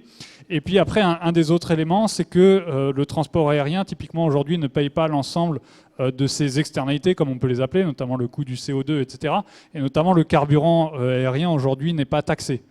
C'est-à-dire que même d'ailleurs l'électricité du ferroviaire est taxée. Là, on sait que les carburants routiers sont particulièrement taxés également, ce qui peut être une bonne chose bien évidemment aussi pour encourager d'autres types de mobilité. Après, il faut que ça se fasse de manière suffisamment juste pour que ça ne mette pas dans des trop grosses contraintes. Mais pour le transport aérien, qui est essentiellement un transport de loisirs, eh bien, malgré tout, il y a ces exemptions fiscales particulièrement favorable sur le coût des carburants qui explique aussi une partie des différences de coût avec le train. Et en gros, ça veut dire qu'à l'avenir, si jamais on veut rééquilibrer le coût entre le train et l'avion, il va falloir rendre le transport aérien plus cher quelque part. On peut aussi travailler sur le fait de rendre le transport ferroviaire moins cher. Après, ça pose des questions de où est-ce qu'on met l'argent public pour favoriser des mobilités longue distance plus durables, dans le sens où le ferroviaire est déjà pas mal aidé financièrement par les collectivités publiques, alors pas forcément sur l'usage par exemple des TGV, mais plus sur les aspects infrastructures ou plus sur les trains du quotidien. Et ce qui est important aussi, c'est de réussir à développer davantage l'offre pour les transports en commun, pour les transports aussi ferroviaires. Et ce qu'on sait, c'est que de manière générale, les mobilités à longue distance sont des mobilités où les inégalités sont assez importantes. C'est-à-dire, potentiellement, si on favorise beaucoup plus le TGV avec des subventions publiques beaucoup plus fortes, typiquement, ce sera très sûrement les populations les plus aisées qui profiteront le plus de ça. Donc ça veut dire, aujourd'hui, on a des pratiques de mobilité qui sont assez inégalitaires, avec un usage du transport aérien qui est fort et qui est trop élevé par rapport aux objectifs climatiques. En tout cas, si on veut réduire fortement les émissions, notamment du transport aérien, il faudra jouer sur cette baisse du trafic, et donc avoir un coût plus juste de ce transport aérien, et notamment davantage taxer les carburants, peut être vraiment une piste vers laquelle il faut aller si jamais on veut rééquilibrer ces prix-là.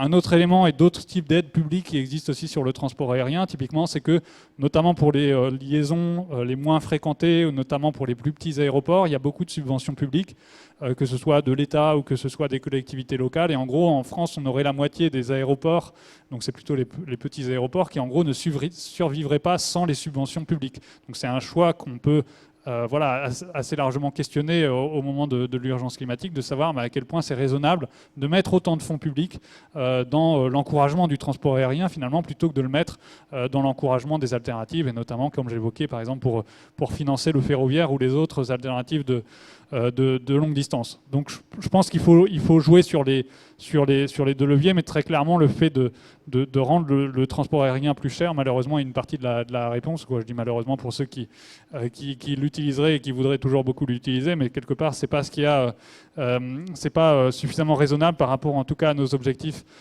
climatiques. Et après il y a bien sûr la question de l'acceptabilité sociale dans le renchérissement du transport aérien. L'argument du secteur aérien, c'est de dire que finalement, ce ne sera accessible plus qu'aux riches si jamais on taxe davantage, si on taxe le kérosène à l'avenir. Ce qui, à la fois, est finalement déjà un petit peu le cas. C'est déjà un mode de transport qui est particulièrement plus utilisé par les populations les plus aisées, surtout si on regarde au niveau mondial. Il y a moins de 20% de la population mondiale qui a déjà pris l'avion.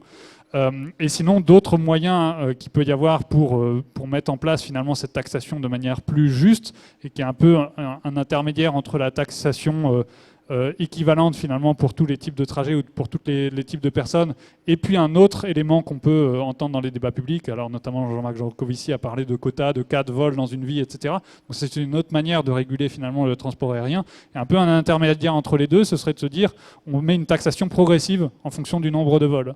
C'est-à-dire que des personnes qui utilisent quasiment jamais le transport aérien, le jour où elles l'utilisent, soit elles ne sont pas taxées sur ce vol-là, ou de manière beaucoup plus faible que des personnes qui vont utiliser le transport aérien toutes les semaines ou tous les mois de manière beaucoup plus régulière, alors qu'on sait qu'aujourd'hui, c'est une grosse partie des vols au niveau mondial, mais même au niveau français, sont liés à une petite fraction de la population. Donc c'est aussi une réflexion qu'il faut avoir dans la manière dont on planifie quelque part cette sobriété dans l'aérien, comment on la répartit et quelle politique publique on met en place pour le faire de la manière la plus juste possible quelque part.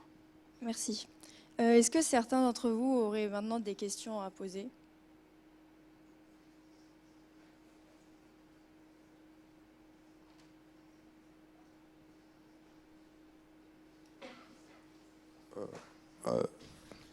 Oui, donc moi c'était tout à l'heure vous avez parlé du fait qu'on aurait intérêt à ramener de l'activité dans les petites et moyennes villes. Et donc je me disais que souvent on entend que c'est mieux de densifier les grandes villes pour réduire la demande en transport. Mais donc, est-ce que ça n'amène pas à poser une question un peu différente sur la mobilité de nos habitations? Donc, ça sort un peu du sujet, mais c'est une question posée. Disons que la densification peut aussi avoir sa pertinence dans les villes moyennes ou les plus petites villes. En fait, l'inconvénient de, en tout cas, continuer la métropolisation davantage qu'aujourd'hui, typiquement en Île-de-France, on le voit bien, c'est que du coup, la métropole s'étale et est étalée sur des distances extrêmement fortes.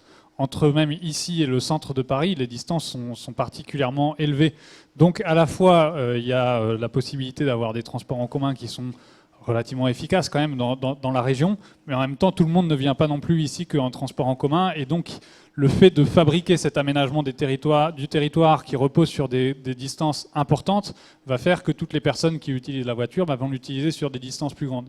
Donc c'est en ça où au bout d'un moment, le fait de toujours concentrer davantage dans les métropoles, mais qui du coup sont obligés un petit peu de s'étaler aussi si la population grandit de plus en plus, va entraîner des modes de vie, un aménagement du territoire qui repose au moins en partie sur des distances plus importantes que si on essaie plutôt de densifier à l'échelle de villes un petit peu plus petites, un peu moins étalées, où à ce moment-là, on peut plus facilement avoir dans des petites villes, des villes moyennes, finalement entre la banlieue et le centre de la ville que 3, 4, 5 km, qui sont des distances largement cyclables, par exemple.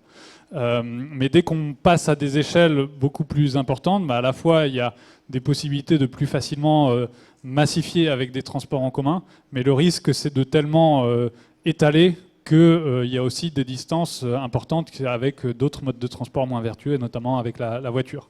Donc après, c'est plus de voir comment on planifie cet aménagement du territoire pour vivre de manière plus sobre en termes de consommation d'énergie, de ressources, etc.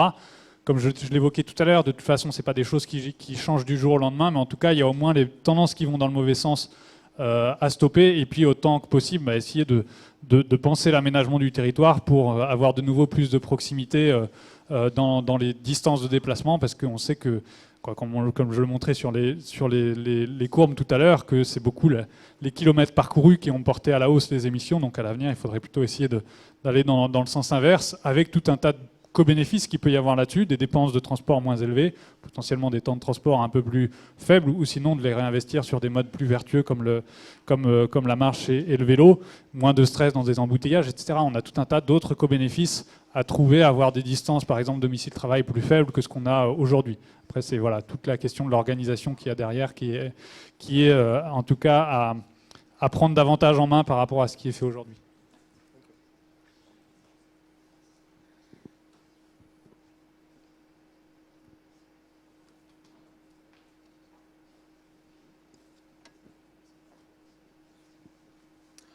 Bonjour, déjà merci beaucoup pour la présentation. On a ici évoqué beaucoup le sujet donc, des transports de personnes et vous avez aussi rapidement évoqué le transport de marchandises. Est-ce que les conclusions sont les mêmes? Est-ce qu'il faudrait plutôt privilégier une sobriété plutôt que des solutions techniques? Et est-ce que c'est un énorme problème par rapport au transport de personnes ou c'est presque équivalent ou négligeable? Alors en gros, en termes de proportion, c'est de l'ordre de 2 fois moins à peu près que le transport de voyageurs. J'évoquais tout à l'heure à peu près 20% des émissions nationales sur le transport de voyageurs, à peu près 10% sur les marchandises. Donc c'est quand même très significatif et très loin d'être négligeable. Il y a un certain nombre de similitudes par rapport au transport de voyageurs, notamment quand on regarde les tendances passées en termes d'évolution des émissions. C'est aussi la demande de transport qui a été le principal facteur à la hausse sur les émissions de CO2 pour le transport de marchandises.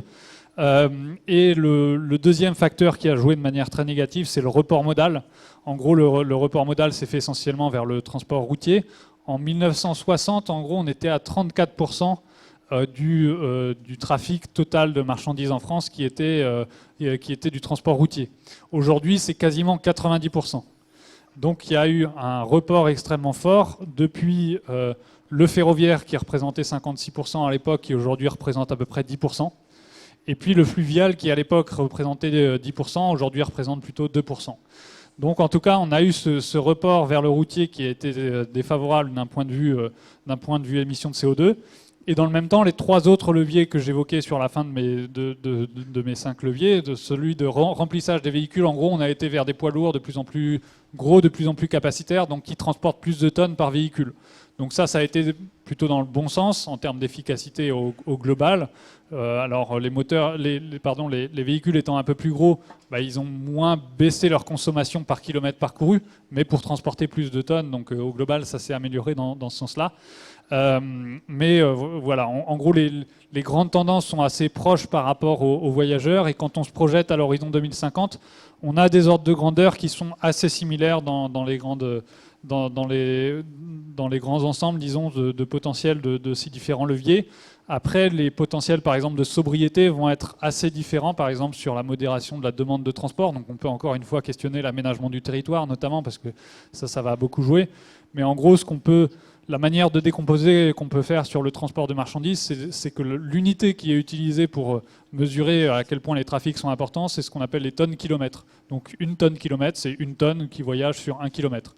Donc si par exemple on a un poids lourd de 20 tonnes qui fait 5 km, ça fait 20 tonnes fois 5 km, ça fait 100 tonnes kilomètres. Et donc si par exemple on veut essayer de réduire le nombre de tonnes kilomètres en France, eh bien à la fois on peut jouer sur la sobriété sur les tonnes, C'est-à-dire, si on a une économie qui est plus sobre de manière générale, c'est-à-dire si on réduit la consommation de certains secteurs, ou même par exemple les dynamiques démographiques font qu'a priori on devrait construire moins de logements neufs à l'avenir, qu'aujourd'hui c'est une grosse partie des transports de matériaux et du transport de marchandises, et bien par exemple le nombre de tonnes va baisser à l'avenir, par exemple pour les matériaux de construction.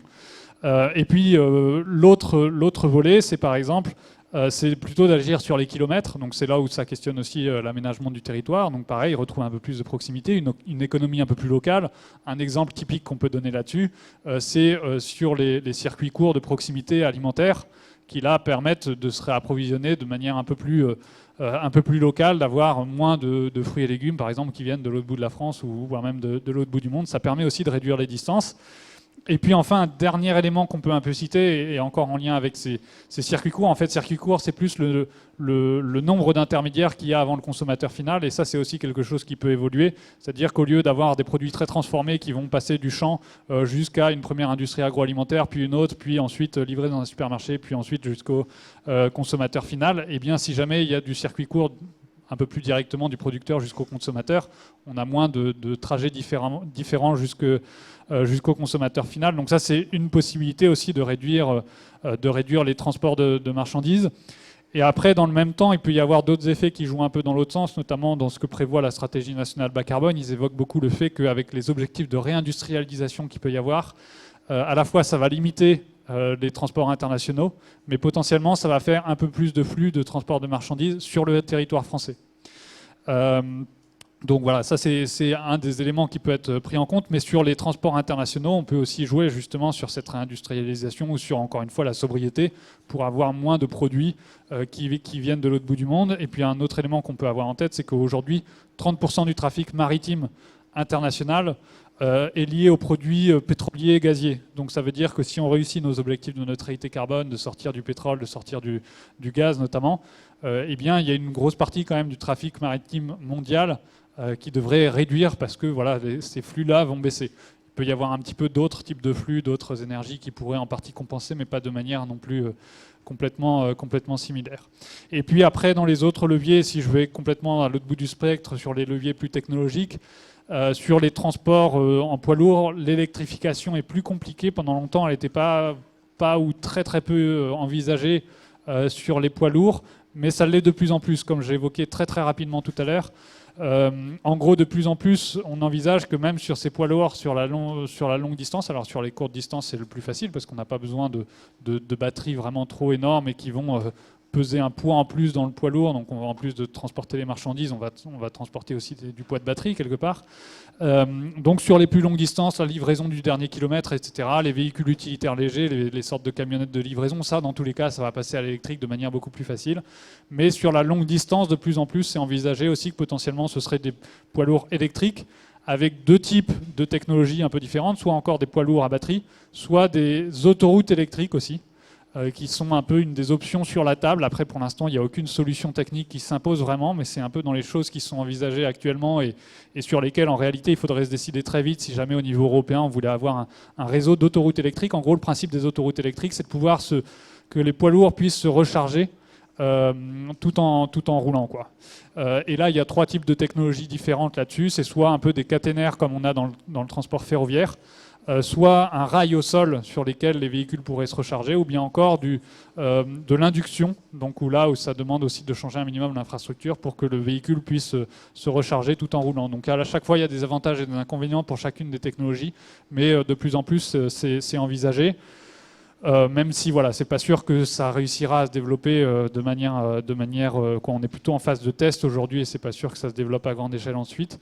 Et puis au-delà de l'électrique, pendant très longtemps, c'était beaucoup envisagé les biocarburants, le biogaz, mais ce qu'on voit de plus en plus, c'est que il y a des difficultés dans typiquement les scénarios de la stratégie nationale bas carbone en cours de révision. Les potentiels de biomasse accessibles sont assez limités. Et aujourd'hui, la demande des différents secteurs aux horizons 2035, 2030, 2035, 2050, et la demande est supérieure à l'offre qu'on peut envisager de biomasse. Donc ça veut dire que dans les secteurs qui ont d'autres alternatives, eh bien, autant que possible, il faut essayer de limiter l'usage de la biomasse, donc du biogaz ou des biocarburants, par exemple, dans le transport, qui a priori serait plutôt réservé pour les biocarburants, par exemple, pour les modes qui ont très peu d'alternatives, notamment le transport aérien ou le transport maritime. Donc, ce n'est pas une raison pour continuer à développer les trafics très fortement sans sobriété. Mais c'est vrai que, en tout cas, dans tous les cas, les restants de consommation de ces secteurs-là seront plus difficiles, par exemple, à passer à l'électrique ou même passer à l'hydrogène. Donc, potentiellement, ce sera un peu plus via ces biocarburants. Et puis, donc, ils sont moins souvent envisagés désormais dans le transport routier de marchandises, par exemple. Et ce qui est plus envisagé en complément de l'électrique, c'est davantage l'hydrogène. Et je dis en complément parce que quand c'est possible, l'électrique est à privilégier dans le sens où c'est plus efficace sur l'ensemble de la chaîne de production. En gros, pour un véhicule hydrogène, si on veut produire l'hydrogène de manière bas carbone, via l'électrolyse de l'eau, ça demande des grosses quantités d'électricité. Et du coup, pour faire rouler un véhicule à hydrogène plutôt qu'un véhicule électrique directement à batterie, eh bien, il faut de l'ordre de 2,3 fois plus d'électricité sur l'ensemble des chaînes de transformation. Donc ça veut dire que quand l'électrique est possible, il est plutôt à privilégier, sauf si vraiment ça demande des volumes de batterie qui sont soit techniquement impossibles ou qui deviennent plus vraiment intéressants d'un point de vue environnemental ou d'un point de vue technique ou d'un point de vue économique, quoi. Donc l'avenir du transport d'un point de vue technologique, l'avenir des poids lourds est de plus en plus envisagé en électrique avec du complément en hydrogène. À voir si le biogaz et le biocarburant gardent un peu de place là-dessus, mais ce n'est pas forcément garanti. Et puis après, j'évoquais très rapidement sur l'aérien et le maritime, ce qui est de plus en plus envisagé aussi, en plus des biocarburants, c'est les carburants de synthèse. Et là, encore une fois, c'est des montants d'électricité vraiment particulièrement significatifs. Pour donner 2 chiffres clés là-dessus, je vous évoquais le rapport de 2,3 fois plus d'électricité nécessaire pour un véhicule routier à l'hydrogène plutôt qu'électrique. Si maintenant on veut un véhicule routier qui fonctionne au carburant de synthèse, c'est de l'ordre de 4 à 5 fois plus d'électricité qui sont nécessaires. Parce qu'à la fois, il faut, pour des carburants synthétiques, souvent il faut combiner de l'hydrogène, donc il a fallu de l'électricité pour produire cet hydrogène, et combiner cet hydrogène avec du CO2. Et pareil, ce CO2, notamment si on veut le capter dans l'atmosphère, il faut aussi beaucoup d'électricité. Donc au global, ça demande plus d'électricité que de fonctionner directement avec les véhicules à batterie. Et puis, dernier chiffre un peu clé, et après je m'arrête là-dessus, promis, c'est que sur les carburants de synthèse, typiquement, un des rapports récents de l'Académie des technologies évoquait que si on veut remplacer, alors dans un scénario sans sobriété sur le transport aérien, à l'horizon 2050, si on veut que 60% des consommations d'énergie du secteur aérien soient via des carburants de synthèse, il faudrait en gros 170 TWh d'électricité pour produire ces carburants de synthèse. Et 170 TWh d'électricité, sachant qu'aujourd'hui on est à peu près à 500 TWh en France de production de consommation, c'est l'équivalent du coup d'un tiers de ce qu'on consomme aujourd'hui en électricité, tous usages confondus. Donc ça veut dire que seulement pour 60% de l'aérien, il faudrait un tiers de notre électricité actuelle. Donc ce sont des montants qui sont vraiment énormes et qui font que il y a vraiment un questionnement à avoir aussi sur le niveau de trafic, bien évidemment, du transport aérien. Si jamais on veut réussir à sortir du pétrole sans consommer des volumes de biocarburants et ou des volumes d'électricité, par exemple pour des carburants de synthèse, qui soient extrêmement élevés. D'où le questionnement qui, à mon avis, va être vraiment croissant sur cette question de la sobriété du transport aérien si vraiment on veut réussir à sortir du pétrole pour ce mode-là.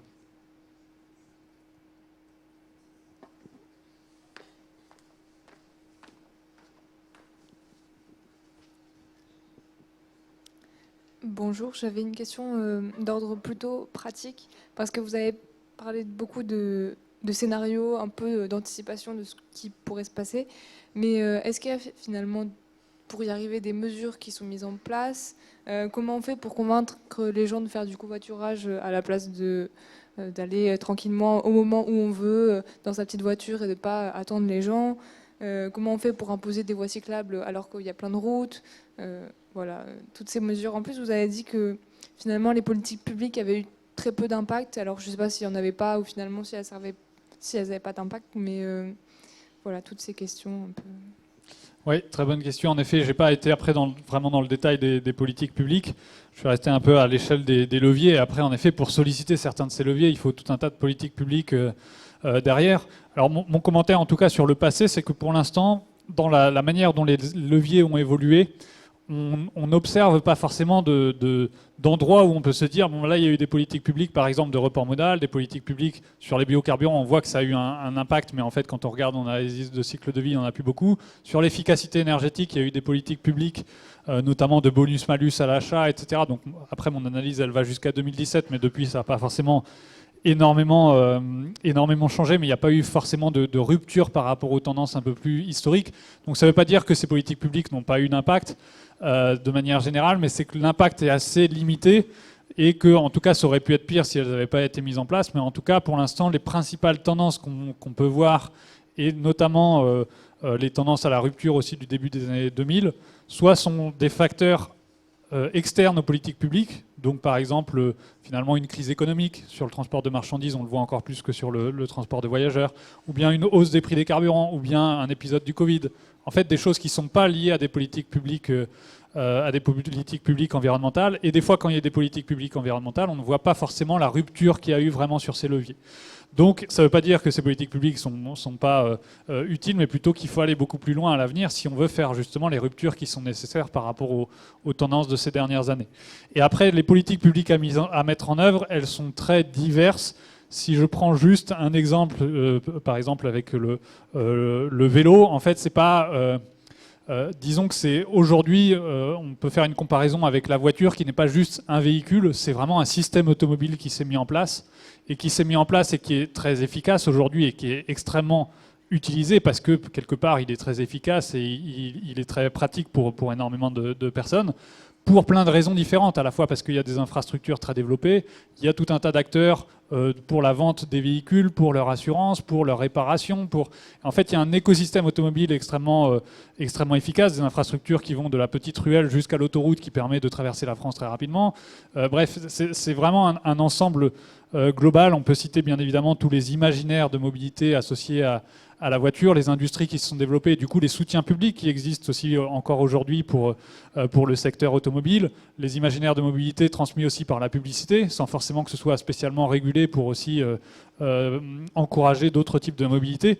Et donc quand on regarde ça sur la voiture et pourquoi la voiture s'est autant imposée, mais il faut presque repartir un peu sur le même type de raisonnement pour les autres systèmes de mobilité alternatifs à la voiture, avec la difficulté supplémentaire ou l'opportunité, ça dépend comment on le voit, que pour remplacer la voiture, il ne faut pas seulement développer un système vélo par exemple ou seulement un système transport en commun, il faut combiner un système de mobilité durable avec à chaque fois de nombreuses incitations à utiliser ces autres modes de transport. Et donc par exemple pour le vélo, ça veut dire à la fois il faut des infrastructures pour pouvoir rouler en sécurité. Quand on demande aux gens pourquoi vous ne faites pas de vélo, la principale raison, c'est parce que je ne me sens pas en sécurité dans les déplacements. Donc ça veut dire des infrastructures dédiées, ou bien sinon de fortement réduire la vitesse des véhicules si jamais il n'y a pas d'infrastructures dédiées. C'est aussi des infrastructures de stationnement, parce que sinon la peur aussi... Donc stationnement, ça peut être stationnement sécurisé ou non. Il y a besoin aussi des deux, mais une grande partie des personnes a aussi peur d'utiliser le vélo par peur du vol. Il y a aussi bien évidemment des aides qui peuvent être des aides plus fiscales. Ça peut être par exemple pour des personnes qui vont au travail à vélo d'avoir un peu l'équivalent de ce qu'il y a aujourd'hui sur les transports en commun. Les employeurs remboursent 50% des transports en commun. Il y a les forfaits mobilité durable qui existent sur le vélo mais qui n'est pas mis en place de manière obligatoire. Donc il y a quelques entreprises, administrations qui l'ont mis en place, mais c'est pas la totalité, donc ça mériterait potentiellement d'être obligatoire. Les aides fiscales, ça peut être aussi sur l'achat des véhicules, parce que comme j'évoquais, alors à la fois un vélo récupéré dans un atelier de réparation, ça peut être très peu coûteux et beaucoup moins qu'une voiture, sauf qu'investir dans un vélo, ou encore plus un vélo assistance électrique, ou un vélo cargo assistance électrique, ou un véhicule intermédiaire, un peu tel que je l'ai évoqué tout à l'heure, ce n'est pas à la portée de tout le monde, et du coup avoir des incitations fiscales, en particulier pour les personnes, les ménages qui ont les revenus les plus faibles, là ça peut être un vrai incitatif aussi à passer à ce type de mobilité. C'est aussi développer des services de réparation, des services des commerces, bien évidemment, pour vendre ce type de véhicules aussi. C'est aussi des campagnes de communication positive, donc aussi pour changer les imaginaires, tel que je le disais. À la fois, il faut potentiellement ringardiser un peu l'imaginaire qui est autour de la voiture comme unique possibilité de liberté pour nos mobilités, mais le vélo, c'est aussi possiblement plus de liberté dans les mobilités si on donne cette possibilité d'utiliser le vélo au maximum de personnes. Et puis après, c'est potentiellement des règles de circulation un petit peu différentes. On sait par exemple que, j'évoquais tout à l'heure sur la question de la vitesse, mais pas si densifier un peu les espaces publics, faire en sorte que les vitesses de circulation ou le volume de circulation soit plus faible, rassurera beaucoup plus de personnes aussi à passer au vélo. Après, c'est des choses toutes simples, mais dans la manière d'organiser les infrastructures aussi, que ce soit qu'il y ait beaucoup plus une priorité pour les cyclistes que pour les voitures, par exemple au feu, et encore plus que ça, priorité aux piétons avant même les cyclistes, avant même les transports en commun, et en dernier recours la voiture, avoir une sorte de hiérarchie de nos mobilités, de nos modes de transport, qui est un petit peu inverse à ce qu'on a pu développer pendant longtemps. Historiquement, on a beaucoup favorisé la voiture. En second mode de transport, on a eu tendance à développer aussi les transports en commun. La promotion du vélo est beaucoup plus récente par rapport à tout ça, et la promotion de la marche, comme j'évoquais tout à l'heure, est encore trop un point un peu aveugle de certaines de nos politiques de mobilité, alors qu'en fait c'est l'exact inverse des mobilités les plus vertueuses. C'est avant tout la marche qui est la plus vertueuse et les plus vulnérables dans l'espace public, qu'il faut prioriser avant tout dans la hiérarchie des modes de déplacement, puis ensuite les autres mobilités actives telles que le vélo, puis ensuite transport en commun et quelque part voiture partagée, puis voiture individuelle un peu en dernier recours. Donc c'est un peu renverser un certain nombre de politiques ou d'incitations actuelles qui peut y avoir, si on veut vraiment que la majorité ou une grande partie des gens en tout cas passent à des mobilités plus durables, parce que sinon aujourd'hui c'est un peu une injonction aux mobilités durables. S'il n'y a pas toutes les alternatives qui sont mises à disposition, et bien ça risque forcément d'être assez mal vécu ou de ne pas pouvoir entraîner les changements de pratique nécessaires si jamais il n'y a pas toutes ces alternatives qui sont développées. Je m'arrête là pour mes réponses de 26 minutes. C'est bon? Ok. Mais merci beaucoup, on va s'arrêter là. Comme je l'ai dit en introduction, Monsieur Bigot a écrit un livre. Il a quelques exemplaires si jamais ce sujet vous intéresse. Donc voilà, il est très accessible. Il n'y a pas besoin d'être un expert pour pouvoir le lire, pas de problème là-dessus. Donc de nouveau, merci. C'est dans la même collection que le livre Énergie, aussi Fake or Not, de Maxence Cordier, que vous pourrez peut-être voir aussi d'ici. Qui va venir très bientôt. Donc justement, parfaite transition. Dans 2 semaines, on a Serge Zaka qui va venir pour parler climatologie, mais également agriculture, donc très intéressant. Et enfin, Maxence Cordier qui va venir parler plus des énergies. Donc on vous y attend. On a les QR codes qui sont à scanner dans l'entrée pour pouvoir vous inscrire. Et donc aux prochaines conférences et à bientôt. Merci encore.